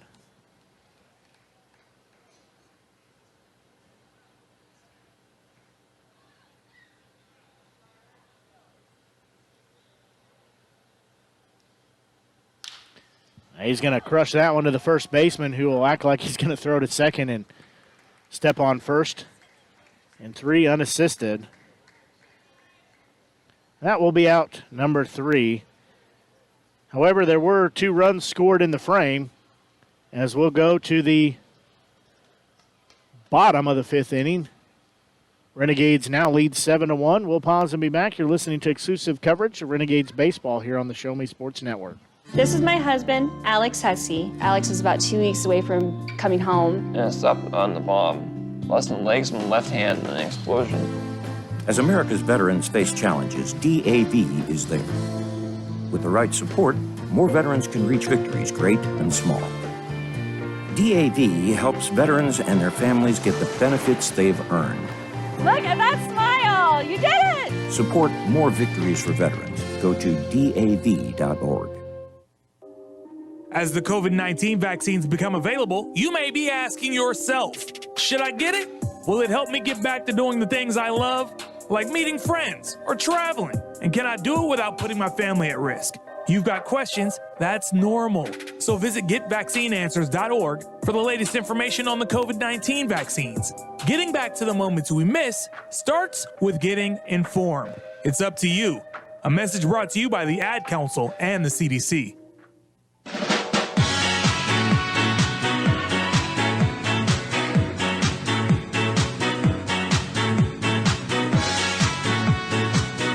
Austin Brewer still on the mound for the Renegades as he will come out for his 5th inning of work. So far, he's only allowed 1 run on 3 hits, has one error behind him. 7 runs on 6 hits and 1 error for the Renegades, as the Bombers will send hitters 7, 8, and 9 to the plate. Those of you listening on our media center or on our app, Show Me Sports Network, I apologize. I just reset the app, the media center rather reset itself, so you lost signal there for just a moment. So appreciate you tuning back in. I don't know why it does that, but it does it from time to time. First pitch swung on and foul tipped back as catcher in Parker Serio steps in from the right-hand side of the plate. He's down to the count at 0-1. Brewers next offering to him. That one in the dirt. That evens it, and 1 ball and 1 strike. As I said, I apologize for the media center losing signal from time to time. So it does restart, so you have to log back into the app. That one's going to be sliced foul over the first base dugout. That'll make it 1 ball and 2 strikes. If you haven't done so, please go like our Facebook page. Just search Show Me Sports Network. As rain begins to fall again here at the ballpark. 1-2 pitch on its way. That one missed outside. I'll even the count at 2 balls and 2 strikes. It's rained most of this game. See too many drops on the equipment here, otherwise I'll have to cover it back up. That's going to be fouled out of play. Everybody gets an eyeful of rain as they look up. So Serio down, even in the count rather, 2 balls and 2 strikes. One thing we like to here at the Show Me Sports Network, like to know where you're listening from, and hopefully that you enjoyed the broadcast, so don't hesitate to comment on our page. Strike 3 called, and that's a leadoff strikeout. That's 6 strikeouts now in the game for Brewer, as Anderson's going to go out and have a conversation.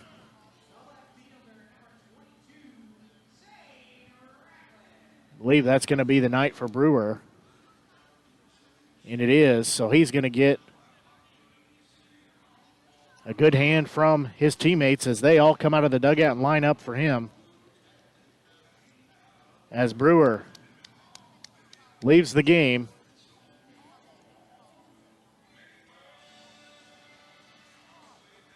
His team has a 7-1 lead. We'll check to see who the new pitcher is. Give me a second. My phone gives me an alert, says rain on the way. Yeah, I think you're a little late there. So this will be Mick Von Felt. So Mick comes in.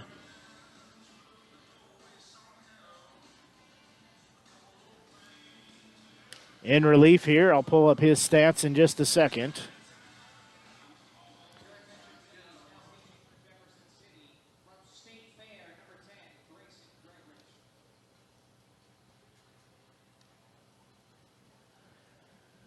Actually, I think I told you wrong.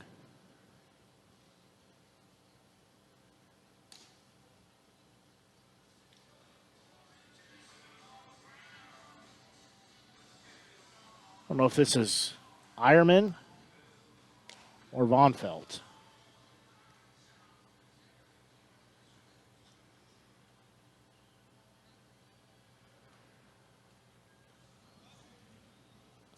I believe that is Eierman. I'm going to go with the announcer here since this is State Fair Community College's home field. So Grayson Eierman.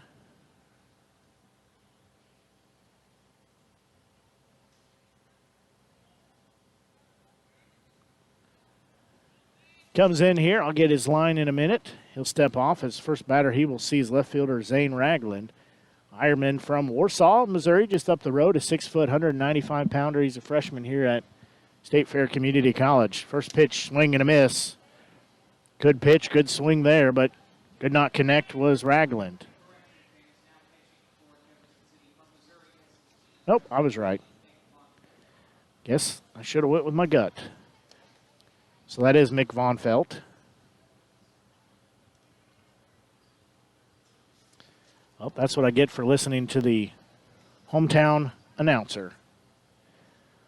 1 ball and 1 strike count as Von Felt Next offering, that one downstairs. Hard to see some of these players, especially with the rain here and everything else. It's a little hard to see who they are. So it'll be Mick Vonfeld. He's a freshman at Missouri S&T, 5'11", 170-pounder. Vonfeld's 2-1 offering, that one low, ball 3. He's from St. Charles, Iowa, left-handed thrower. He enters with a 2-0 record. He's pitched in 6 games, has a 4.32 ERA, 8 1/3 innings worked. That one's going to be a little blooper hit into center field. Coming over, making the running grab is Dell. That is out, number 2. Stepping in now, first baseman Clayton Myers. I said the line for Vonfeld, 8 1/3 innings worked. He has 9 strikeouts, 7 walks, and 11 hits. He's pitched against this Bombers team. Pitched the opening game of the season. So Clayton Myers digs in. He's hitting an even 100. So Meyer heading the count at 1 ball and no strikes. 2 outs here as we play in the bottom of the 5th. Pitch outside.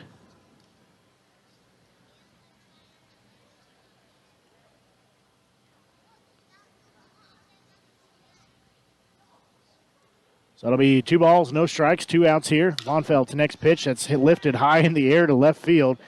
Going back on it, going back is left fielder in Reether, and he will make the grab for out number 3. So 3 up and 3 down in the inning.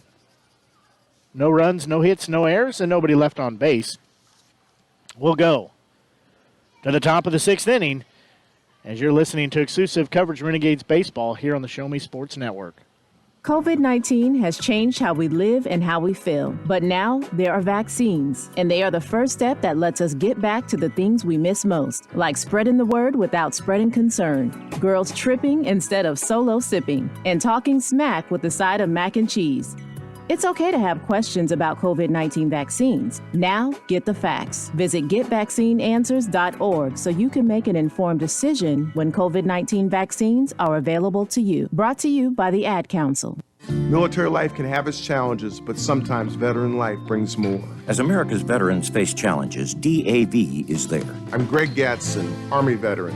DAV helps veterans and their families get the benefits they've earned. Today, I'm an entrepreneur, photographer, and public speaker, and I never tire of standing tall. With the right support, more veterans can reach victories, great and small. My victory is just being the best that I can be. Support more victories for veterans. Go to DAV.org.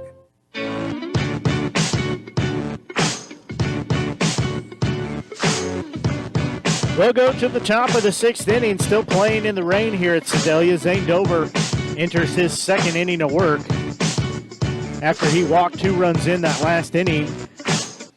As the Renegades lead 7-1, they'll send hitters 6, 7, and 8. They batted 8 batters in the last inning. Right fielder Andrew Patton will lead off the inning. First pitch to him inside. Gets away from the catcher. In the on-deck circle will be Joseph Keelholz, the shortstop. Third baseman Seth DeNoyer will be in the hole. They can get on. Second baseman Ben Burton will be due up. That pitch inside, ball 2. Patton has had a single. Reached first safely on a strikeout and a wild pitch. Then hit out 3 unassisted. Swing and a miss there. 4, strike number 1. So 2 balls and 1 strike to count. We said 7-1 the score. Big cut and a miss there for strike 2. Patton again. Trying to be protective at the plate.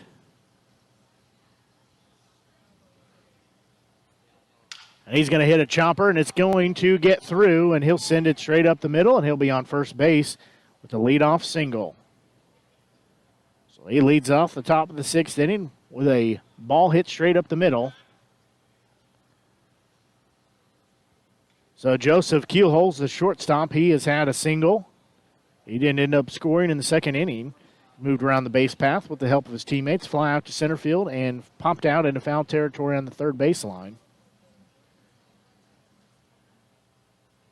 So he is 1 for 3. Patton again standing on first base. DeNoyer in the on-deck circle. Keelholz going to hit it a mile in the air. Coming in is the right fielder. He will make the grab for out number 1.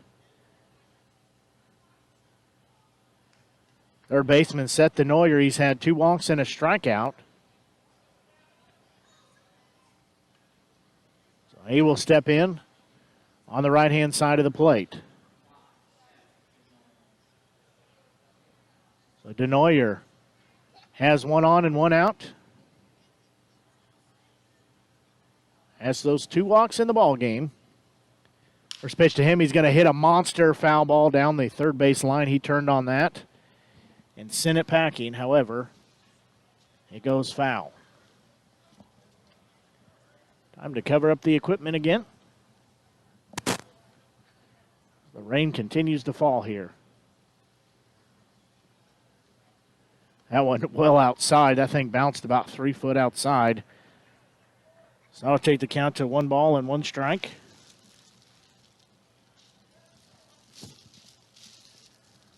Thank you. Get everything covered up here as rain begins to fall a little harder. Throw over to first base. Patton in there safely. He dives back in.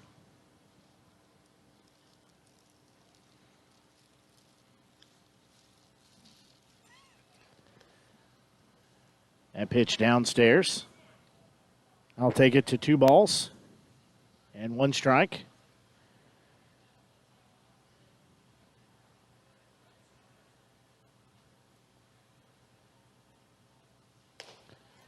That one also misses. So now we'll go 3 balls and 1 strike as DeNoyer trying to reach safely again.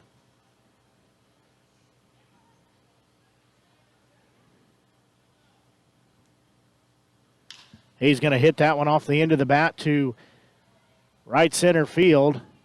Right fielder will make the grab. That'll be out number 2. Well, he gave it a ride, but couldn't place it in the grass. That'll be out number 2. Now stepping in will be second baseman Ben Burton. He's had a 2 RBI double, hit by pitch, and a walk last at bat. Renegades lead by a score of 7-1. First pitch to Burton downstairs, ball 1. 2 outs here. Patton standing on first base after he had that single straight up the middle.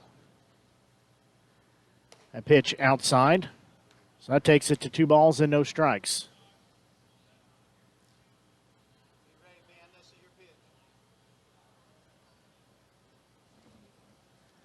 So the 2-0 pitch on its way, swing and a miss. That takes it to 2 balls and 1 strike. 2 outs here, 1 runner on as we play in the top of the 6th inning. And rains continue to fall here.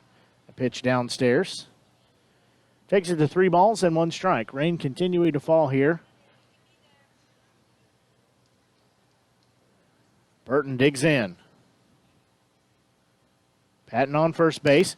He's going to foul that one out of play. So that'll take us to a full count of 3 balls and 2 strikes.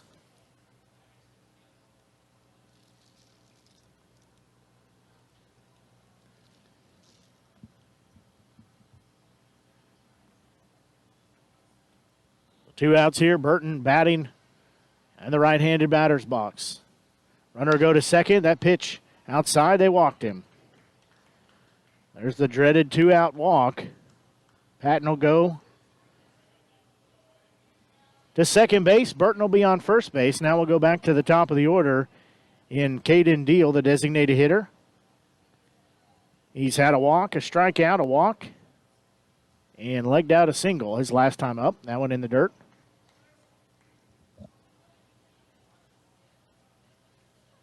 Takes the count to 1 ball and no strikes. 2 outs here, 2 on the base path.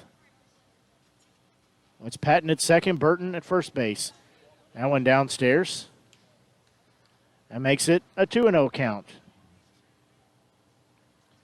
And Zane Dover on the mound. His night might be coming to an end rather quickly. That one upstairs and outside. Renegades leading 7-1. Tommy Reether in the on-deck circle. He walked his last time up. Had a fly out to left field, a strikeout, and a single. His first at bat of the game. 3-0 pitch. That one walked him, so 4-pitch walk. So now we'll have the bases loaded again. A dreaded double walk with 2 outs. Tommy Reether, the left fielder, steps in now. David Dell in the on-deck circle. We said rain continuing to fall here. First pitch to him downstairs in the dirt. Ball 1.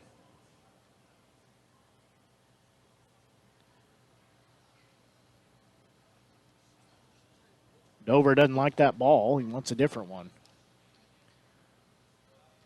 So bases loaded. Here's somebody getting warmed up quickly in the bullpen for the Bombers. Reether's going to hit a chopper to the first baseman. He'll glove it. He'll take it unassisted to first base. And that will end the inning and strand 3 runners again. So that will take us to the bottom of the 6th inning. Our score still 7-1. We'll pause and be back. You're listening to exclusive coverage, Renegades Baseball, here on the Show Me Sports Network. There are everyday actions to help prevent the spread of respiratory diseases. Wash your hands. Avoid close contact with people who are sick. Avoid touching your eyes, nose, and mouth. Stay home when you are sick. Cover your cough or sneeze. Clean and disinfect frequently touched objects with household cleaning spray. For more information, visit cdc.gov/COVID-19. This message brought to you by the National Association of Broadcasters and this station. After I came home from Iraq, I could still hear the booms. Makes it hard to be a good mom. As America's veterans face challenges, DAV is there. I'm Naomi Mathis, Air Force veteran. DAV helps veterans get the benefits they've earned.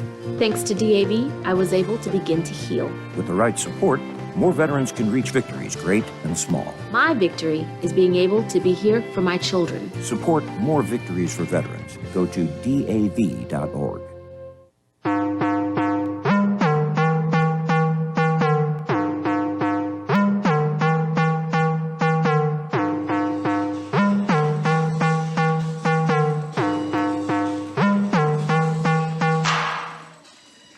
Well, the rain continues to fall here as it's picked up its intensity just a little bit.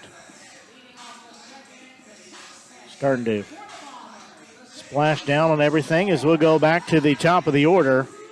Nick Vonfelt still on the mound here in the bottom of the 6th inning. Kellen Williamson, second baseman, he has had an 0-for-2 night after hitting a heck of a game in game 1 of the doubleheader. 7-1 Renegades lead. First pitch called strike 1.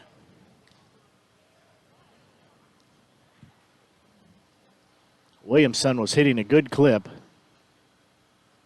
in game 1, has cooled off here in the second game. 0-1 pitch, swing and a miss. Got him with a low pitch. That'll be no balls, 2 strikes. So we play here in the bottom of the 6th inning. 0-2 pitch on its way. That one misses outside. I'll take us to 1 ball and 2 strikes. Said rain continuing to fall here at Liberty Park Stadium and Day Field in Sedalia, Missouri. 1-2 pitch on its way. That one outside. Takes it to 2 balls and 2 strikes. Blake Gazaway here with you on the Show Me Sports Network. We're going to do everything we can to get this ball game in tonight. Both of them. That one bounces a mile in the air after hitting off the face mask of Anderson.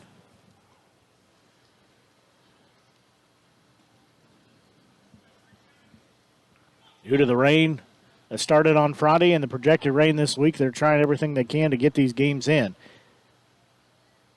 Payoff pitch on its way from Von Felt. And that's going to be a single hit into right field. And Williamson will be standing on first base with the leadoff single.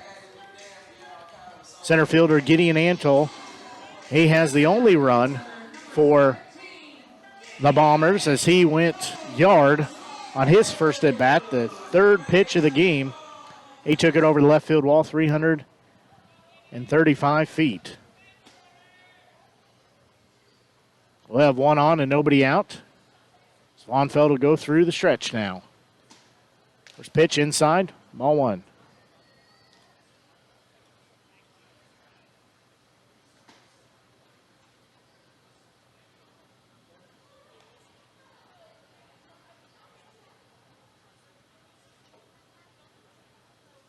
Next offering, that one inside, and I say he did not go around. He was trying to bail out of there, and well, maybe he went around, but does not.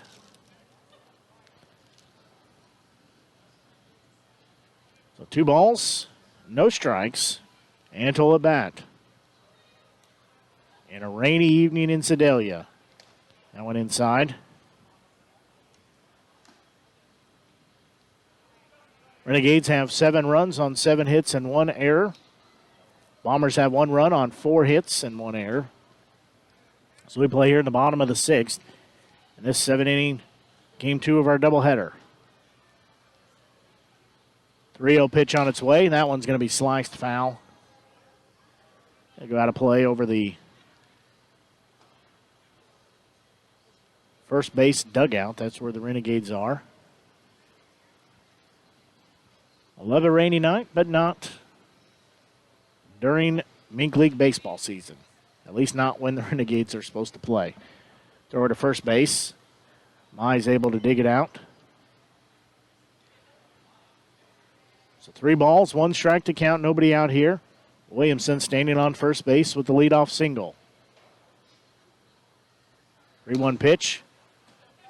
They said that was not a strike. I don't know where that missed, but apparently missed by enough. So Antle will be issued a walk. So he'll jog on down to first base. Williamson will go down to second base. Shortstop Brandon Stallman, he will step in. He's flown out to center field and hit into reached safely on first base at a single, but then was thrown out in a 4-6 fielder's choice later in the inning. So Von Felt again on the mound, checks the runner at second, and he'll look in and get the sign. There's somebody warming up in the bullpen for the Renegades. Can't tell who that is. Von Felt gets the sign he wants. His first offering. That one missed somehow as well, so that will take the count to 1 ball and no strikes.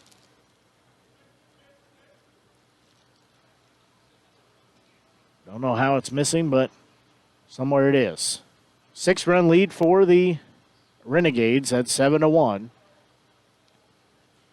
That pitch outside, ball 2. Renegades trying to sweep the doubleheader here in Sedalia. They won game 1 by a 9-7 final.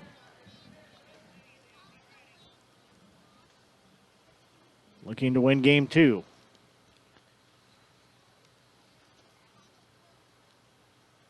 2-0 pitch. That one finally called a strike. That'll make it 2 balls and 1 strike. As we said, the rains continue to fall here.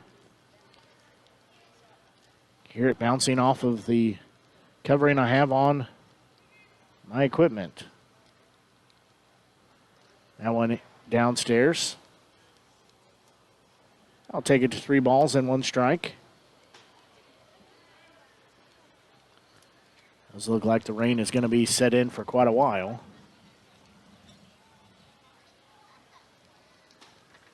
So 3 balls, 1 strike to count. Everybody backing up from their front row view. Don't quite have that luxury. That one misses. And back-to-back walks issued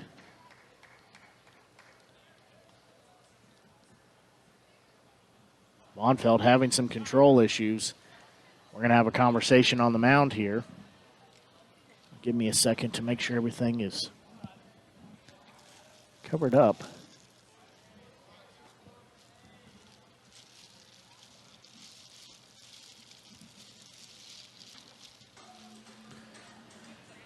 So they will have a conversation on the mound.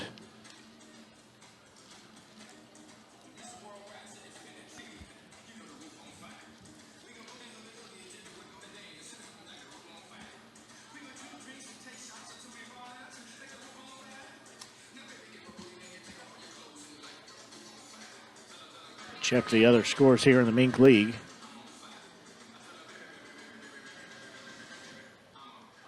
a little hard for me to check on the computer right now, so.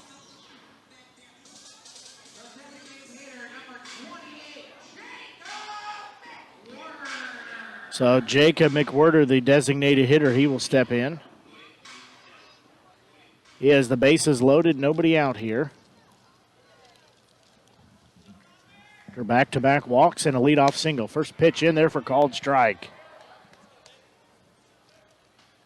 Bonfeld trying to help out his cause. It's 2-1 ball game. Bottom of the 8th inning in Nevada.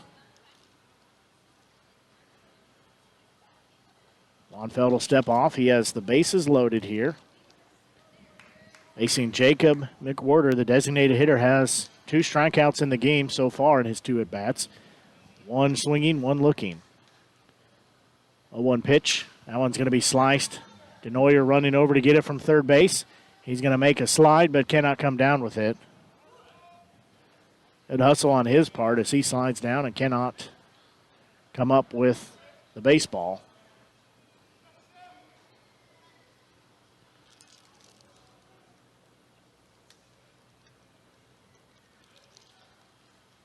So it'll be no balls and 2 strikes. Nobody out here with the bases loaded as we play in the bottom of the 6th inning. The Renegades lead 7-0.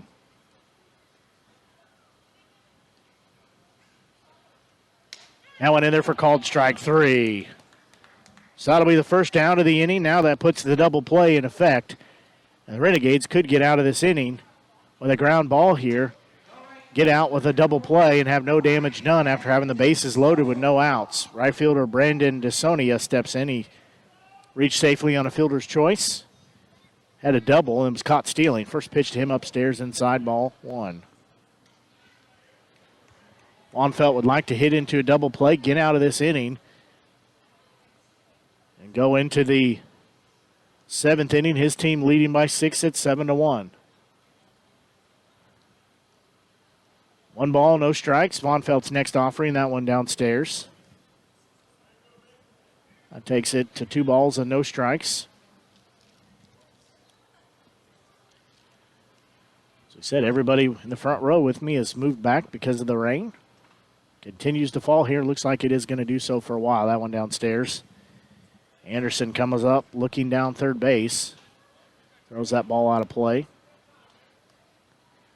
So Bonfeld down here in this count at 3 balls and no strikes, has 1 out.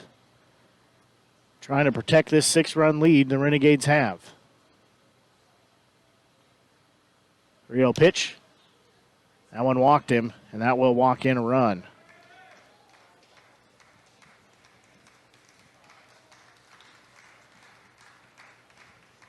So that will score 1 run. Still bases loaded.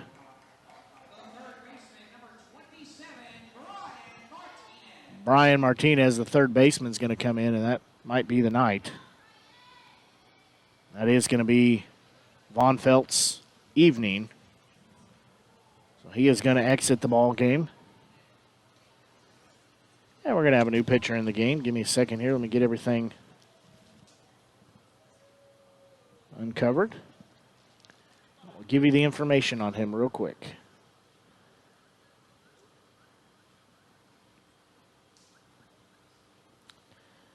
That is Trenton Morrow.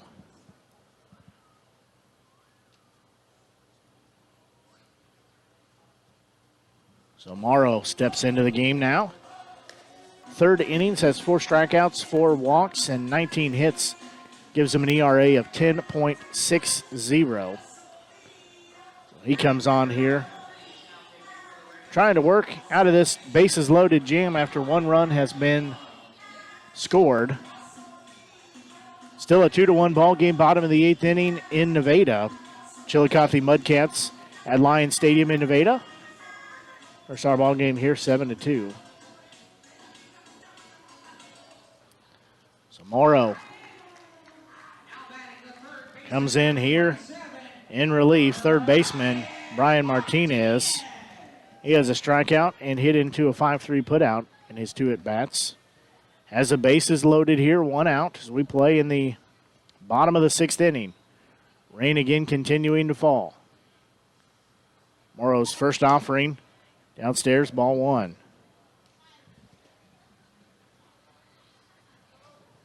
Renegades have 7 runs, 7 hits, 1 error, 2 runs, 4 hits, 1 error for the Bombers.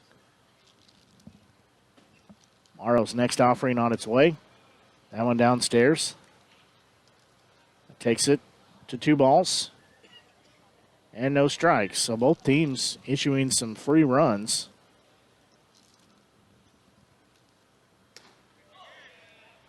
That one in there for a strike. So that takes it to 2 balls and 1 strike with 1 out here in the bottom of the 6th. Bases loaded, Bombers at bat. Martinez takes that one for called strike 2. Evens the count at 2 balls and 2 strikes. Morrow will wipe the perspiration and the rain off his face. Martinez asked for some clarification from the home plate umpire. I will say he asked politely. 2-2 pitch on its way. That one swung on and missed for strike 3, and that is out number 2. Boy, Martinez was way out front. Parker Serio, the catcher, has a double and a strikeout. 1 for 2 on the night. 2 outs here, bottom of the 6th. Morrow coming on in relief. He's trying to get out of this bases loaded jam that he inherited. Next pitch is on its way. That one called strike 1.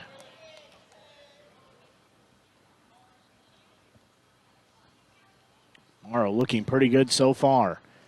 No balls, 1 strike, 2 outs here, bottom of the 6th. 1 run has been scored by the Bombers. That one misses. Takes it to 1 ball and 1 strike.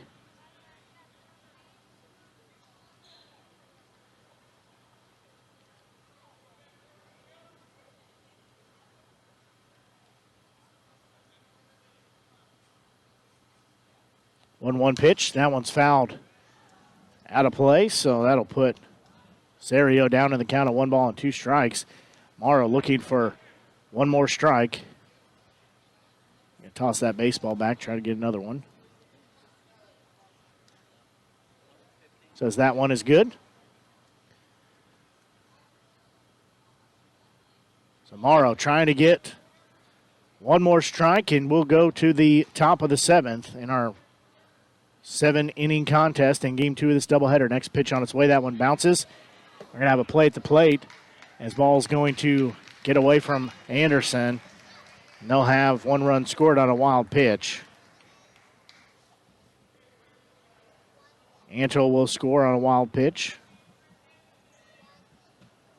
So good news is that takes away the bases loaded. Bad news is Bombers have plated 2 runs, but they do trail 7-3 right now. So even count at 2 balls and 2 strikes. Serio at bat, 2 outs, 2 runners on. That offering, that upstairs. Morrow trying to get out of this inning.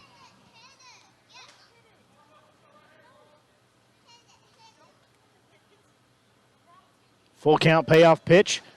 Strike 3 called, and Morrow gets out of the inning. Excellent job for him to come on and get out of the jam.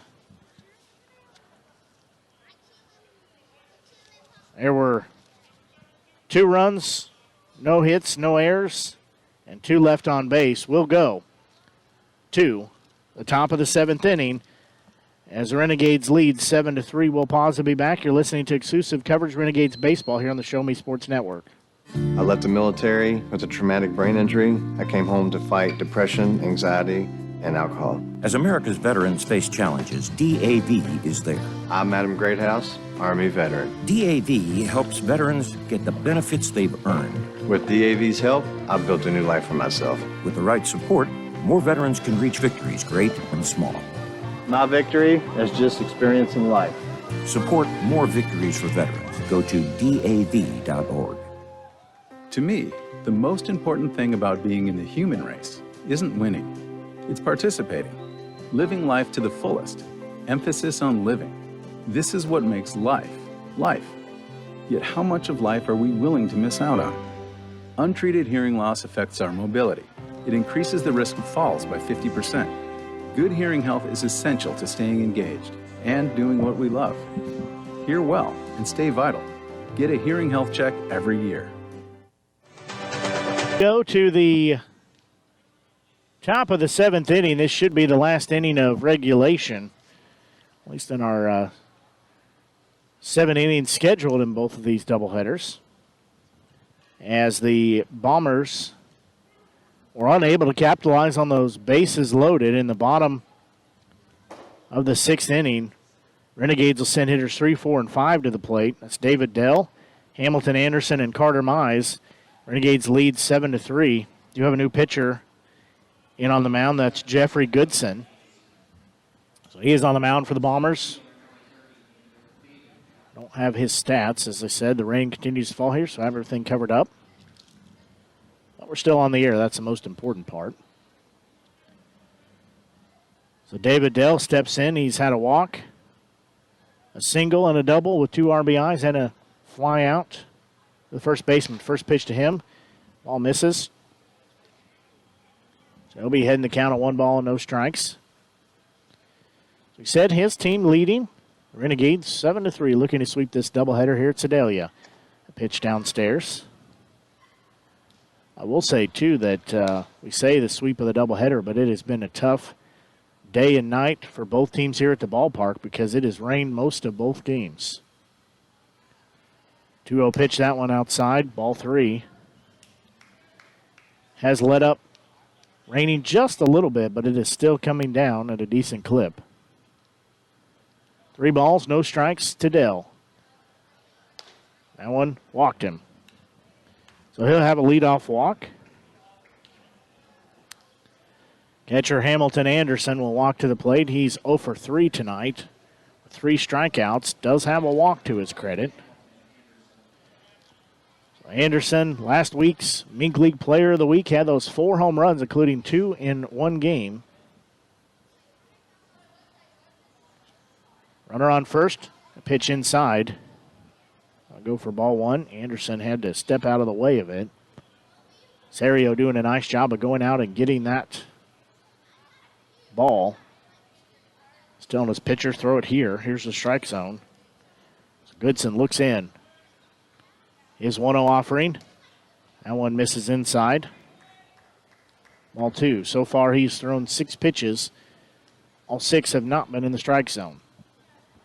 Carter Mize in the on-deck circle. He's the first baseman tonight. Goodson will eye the runner at first. Now his 2-0 offering. Anderson fouls that one back. So that'll take it to 2 balls and 1 strike.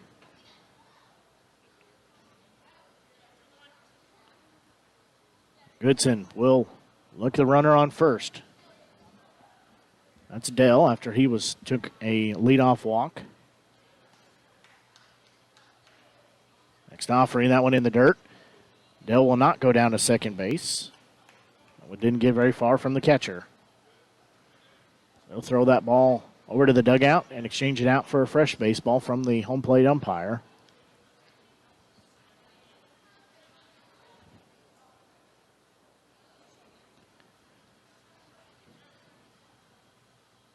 A pitch misses, and they're going to say Hamilton Anderson is going to take a 5-pitch walk, so he'll jog on down to first base.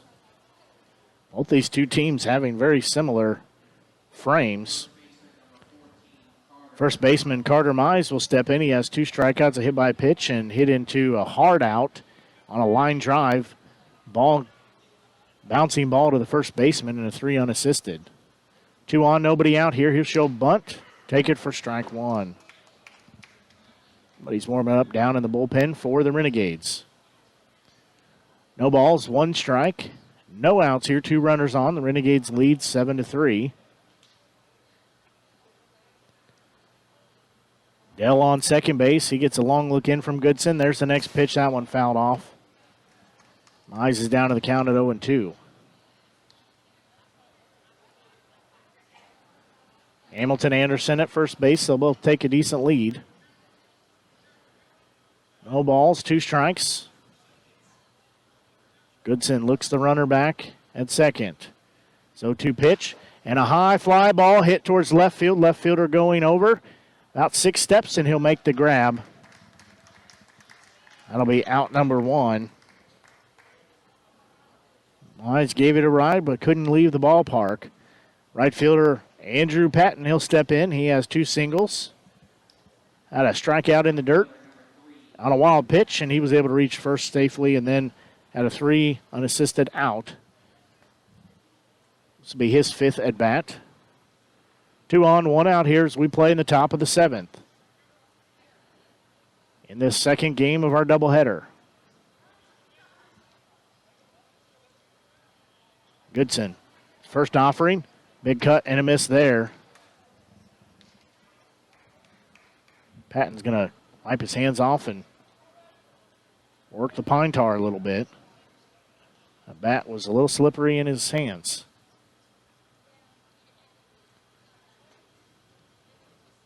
Goodson's 0-1 offering. That one called strike 2 on the outside corner of the plate. So that'll take it.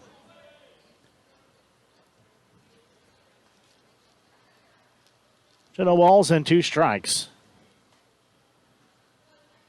Patton digs in, next offering. That one outside. That makes it 1 ball and 2 strikes.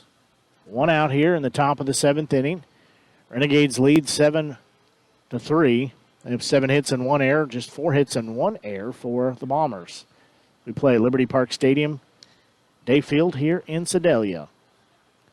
1-2 offering, that one's fouled back. Shook a lot of water off the fence here. Foul back above my head. Shortstop Joseph Keelholz in the on-deck circle. So still a 1 ball, 2 strike count. 1 out here, top of the 7th in a rainy game here at Sedalia, Missouri. 1 ball, 2 strikes. Next pitch, that one fouled off, so we'll do it again.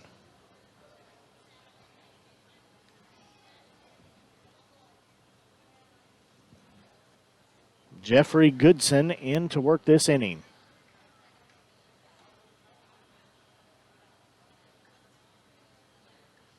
Goodson again checks the runner at second. Now a double check again. 1-2 offering. That one's going to be a little blooper. That'll be fielded by the first baseman, and he will tag Patton out.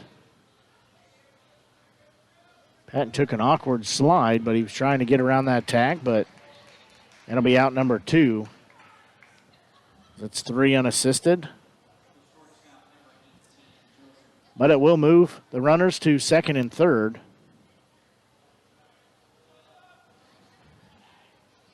So Joseph Keelholz, the shortstop. He's had a single, a fly out to center, a foul out to third base, and a fly out to right field. Goodson will step off. Seth Denoyer, the third baseman, number 8 batter, on the lineup in the on-deck circle. 2 outs here, top of the 7th. First pitch is going to be sliced, and it's going to get through, and Keelholz will get an RBI single as Dell will come home. Keelholz gets credit for an RBI.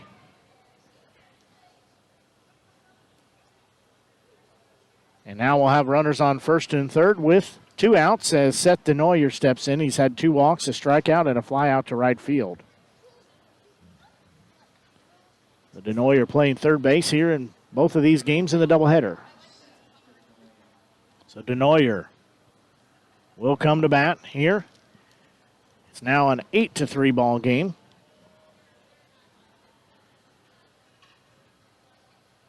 First pitch to him, swing and a miss for strike one. So that lead back to 5 at 8-3. Second baseman Ben Burton in the on-deck circle.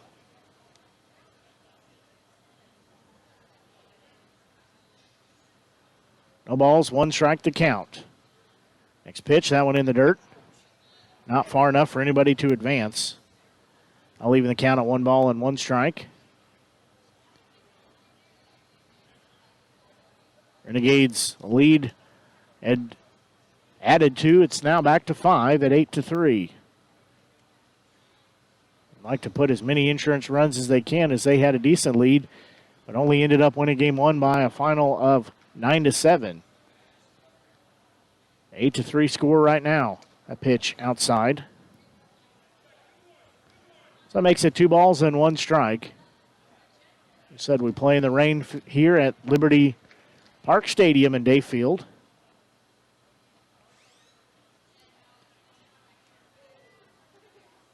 Two outs, 2 runners on. That one in the dirt. Not far enough for anybody to advance.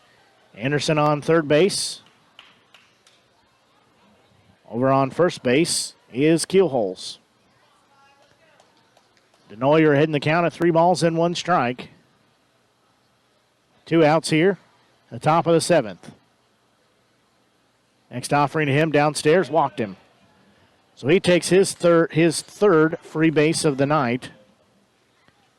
So he'll walk on down to first base. Now stepping in second baseman Ben Burton. He's had an RBI double, hit by a pitch, and 2 walks.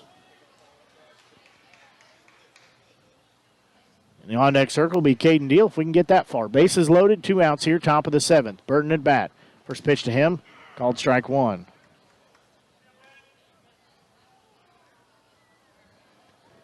So Burton will dig back in from the right-hand side of the plate. Bases juiced here. Goodson looks in. 0-1 offering on its way. That one misses. Evens the count at 1 ball and 1 strike. Burton will dig back in. 2 outs here. We've been at 2 outs for quite a while. 1-1 pitch. That one outside. I'll take it 2 balls and 1 strike.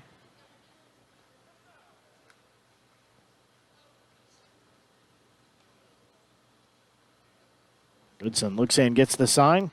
2-1 pitch, and Burton's going to hit a fly ball, and it's going to be caught in right field for out number 3.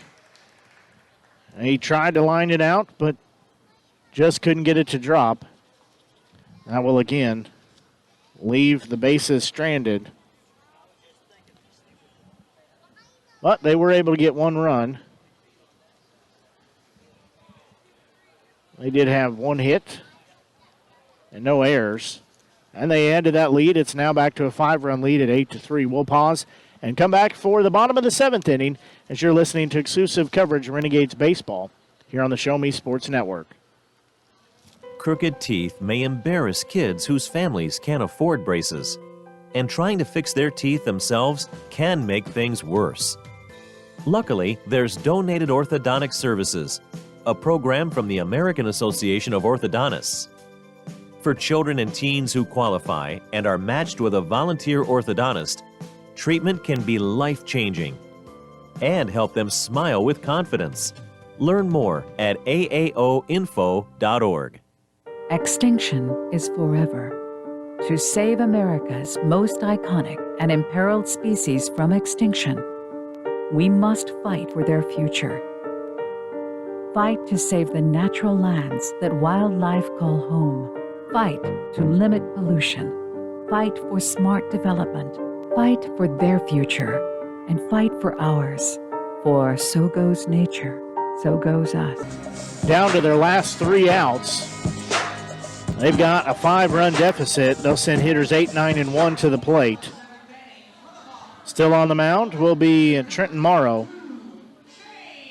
So they'll lead off with hitter 8, 9, and 1. That'll be left fielder Zane Ragland. He struck out and flew out to center field. First pitch called strike one. Morrow trying to make this a 1-2-3 inning and get out of here, get in some dry clothes, and head back to Jeff City with a doubleheader sweep. That'll be grounded to Burton. He'll field it, throw over to first base. Mize has it in the 4-3 putout for out number 1. Clayton Meyer, the first baseman, he will step in. He's also 0 for 2 with a strikeout looking and a fly out to left field. So he will dig in. 1 out here.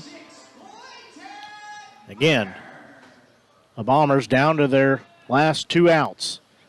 First offering from Morrow on its way. That one upstairs. Ball 1.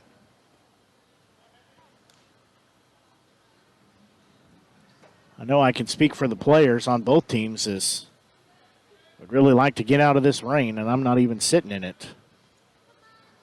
1 ball, no strikes. That one's going to be a chopper. Again, hit to Burton. He's going to glove it. Drops it, throw over to first. In time. And just take his time, and he'll get that out for back-to-back 4-3 putouts for out number 2.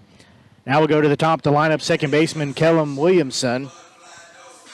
He hit 4 of 5 in the first game of the doubleheader, but it's cooled off and has a 1 for 3 night, rather, here in this second game of the doubleheader. Gideon Antle in the on-deck circle. Samaro trying to make this a 1-2-3 inning and get out of here with a doubleheader sweep. First offering, that one outside, ball 1. Last at bat for Williams. He had a single into right field. Moved around the base path with 2 walks and then was able to score on a run walked in.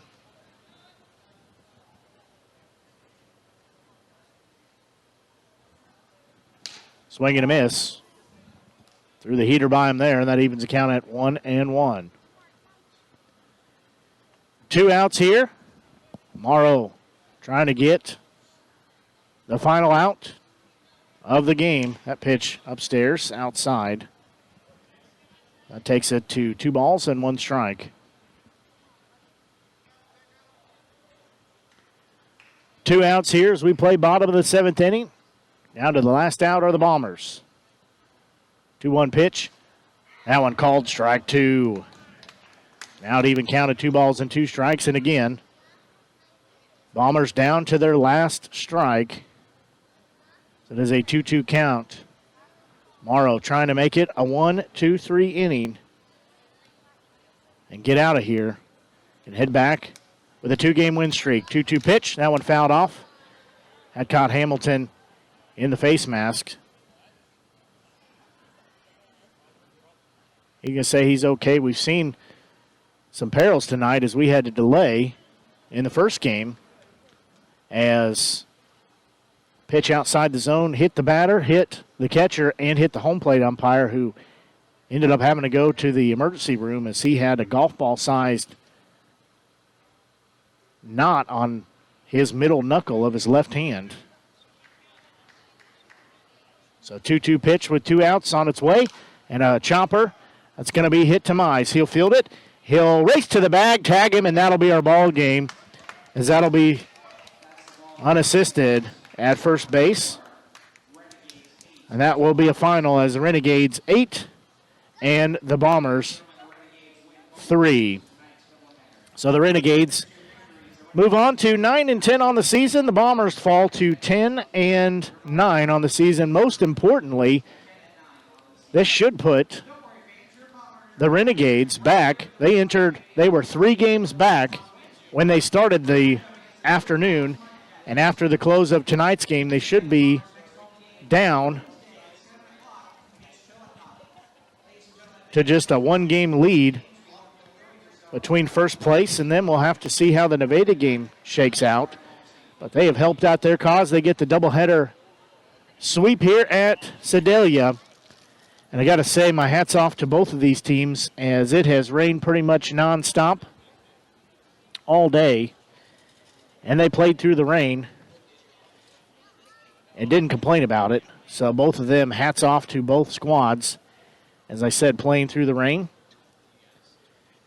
And the Renegades sweep the doubleheaders here at Sedalia. So as I said, Wednesday might be a little interesting, as Wednesday we were slated, or I don't know if I would say still slated, I don't know what I would call it, but the schedule says, write this down real quick. So we're slated on Wednesday to host the St. Joseph Mustangs. However, Vivian Field is unable to be played upon right now. So there is a chance that we may be heading and playing at St. Joe on Wednesday. And that game, if it works out, would be like a 1 o'clock start time. So an early afternoon start time on Wednesday, because then we're going to hit the road and go up to up the road to Clarinda and take on the Clarinda A's team to make up that game that we missed on Friday because of the rain. So that would make those two games a little different, and it'd be a split location doubleheader. But that's what the team was looking to do, and I haven't got any confirmation. But again, that's just as much reason to follow our Facebook page so you can stay up to date on that information. Once I hear anything, I will let you know. But at this point, that's really the only option that makes sense, because Vivian Field is not going to be able to be played upon. So if we cannot make that work and go to St. Joe, then we're going to lose that game, at least for the time being, because we have nowhere to play on right now. So when I find out more, I will let everybody know. However, that's going to do it for our broadcast this evening. So the Renegades sweep the Sedalia Bombers in doubleheader action tonight, as we don't know what we're doing Wednesday, but we'll let you know as soon as we can. And, of course, like on cue, I think the rain has stopped here, as that's pretty much what happens. Finish the game and the rain stops. So that's going to do it for our broadcast. Blake Gazaway here with you on the Show Me Sports Network. Until I talk to you Wednesday, wherever that location may be, we will talk to you Wednesday. Have a good night and have a safe evening.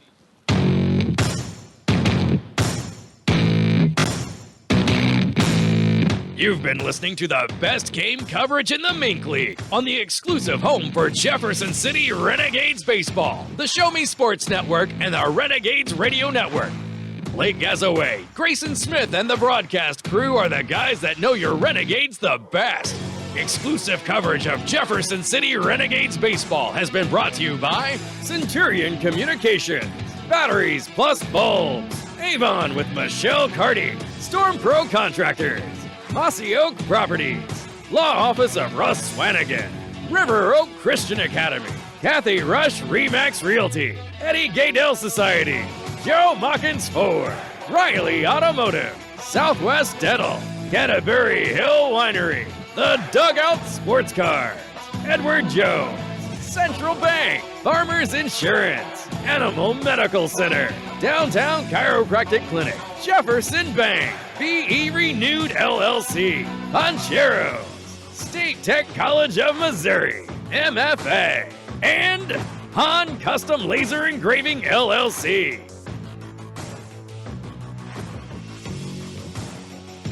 We hope you've enjoyed the broadcast. Join us anytime on the web at ShowMeSportsNetwork.com and JeffCityRenegades.com. The Show Me Sports Network and the Renegades Radio Network, your exclusive home for Jefferson City Renegades Baseball.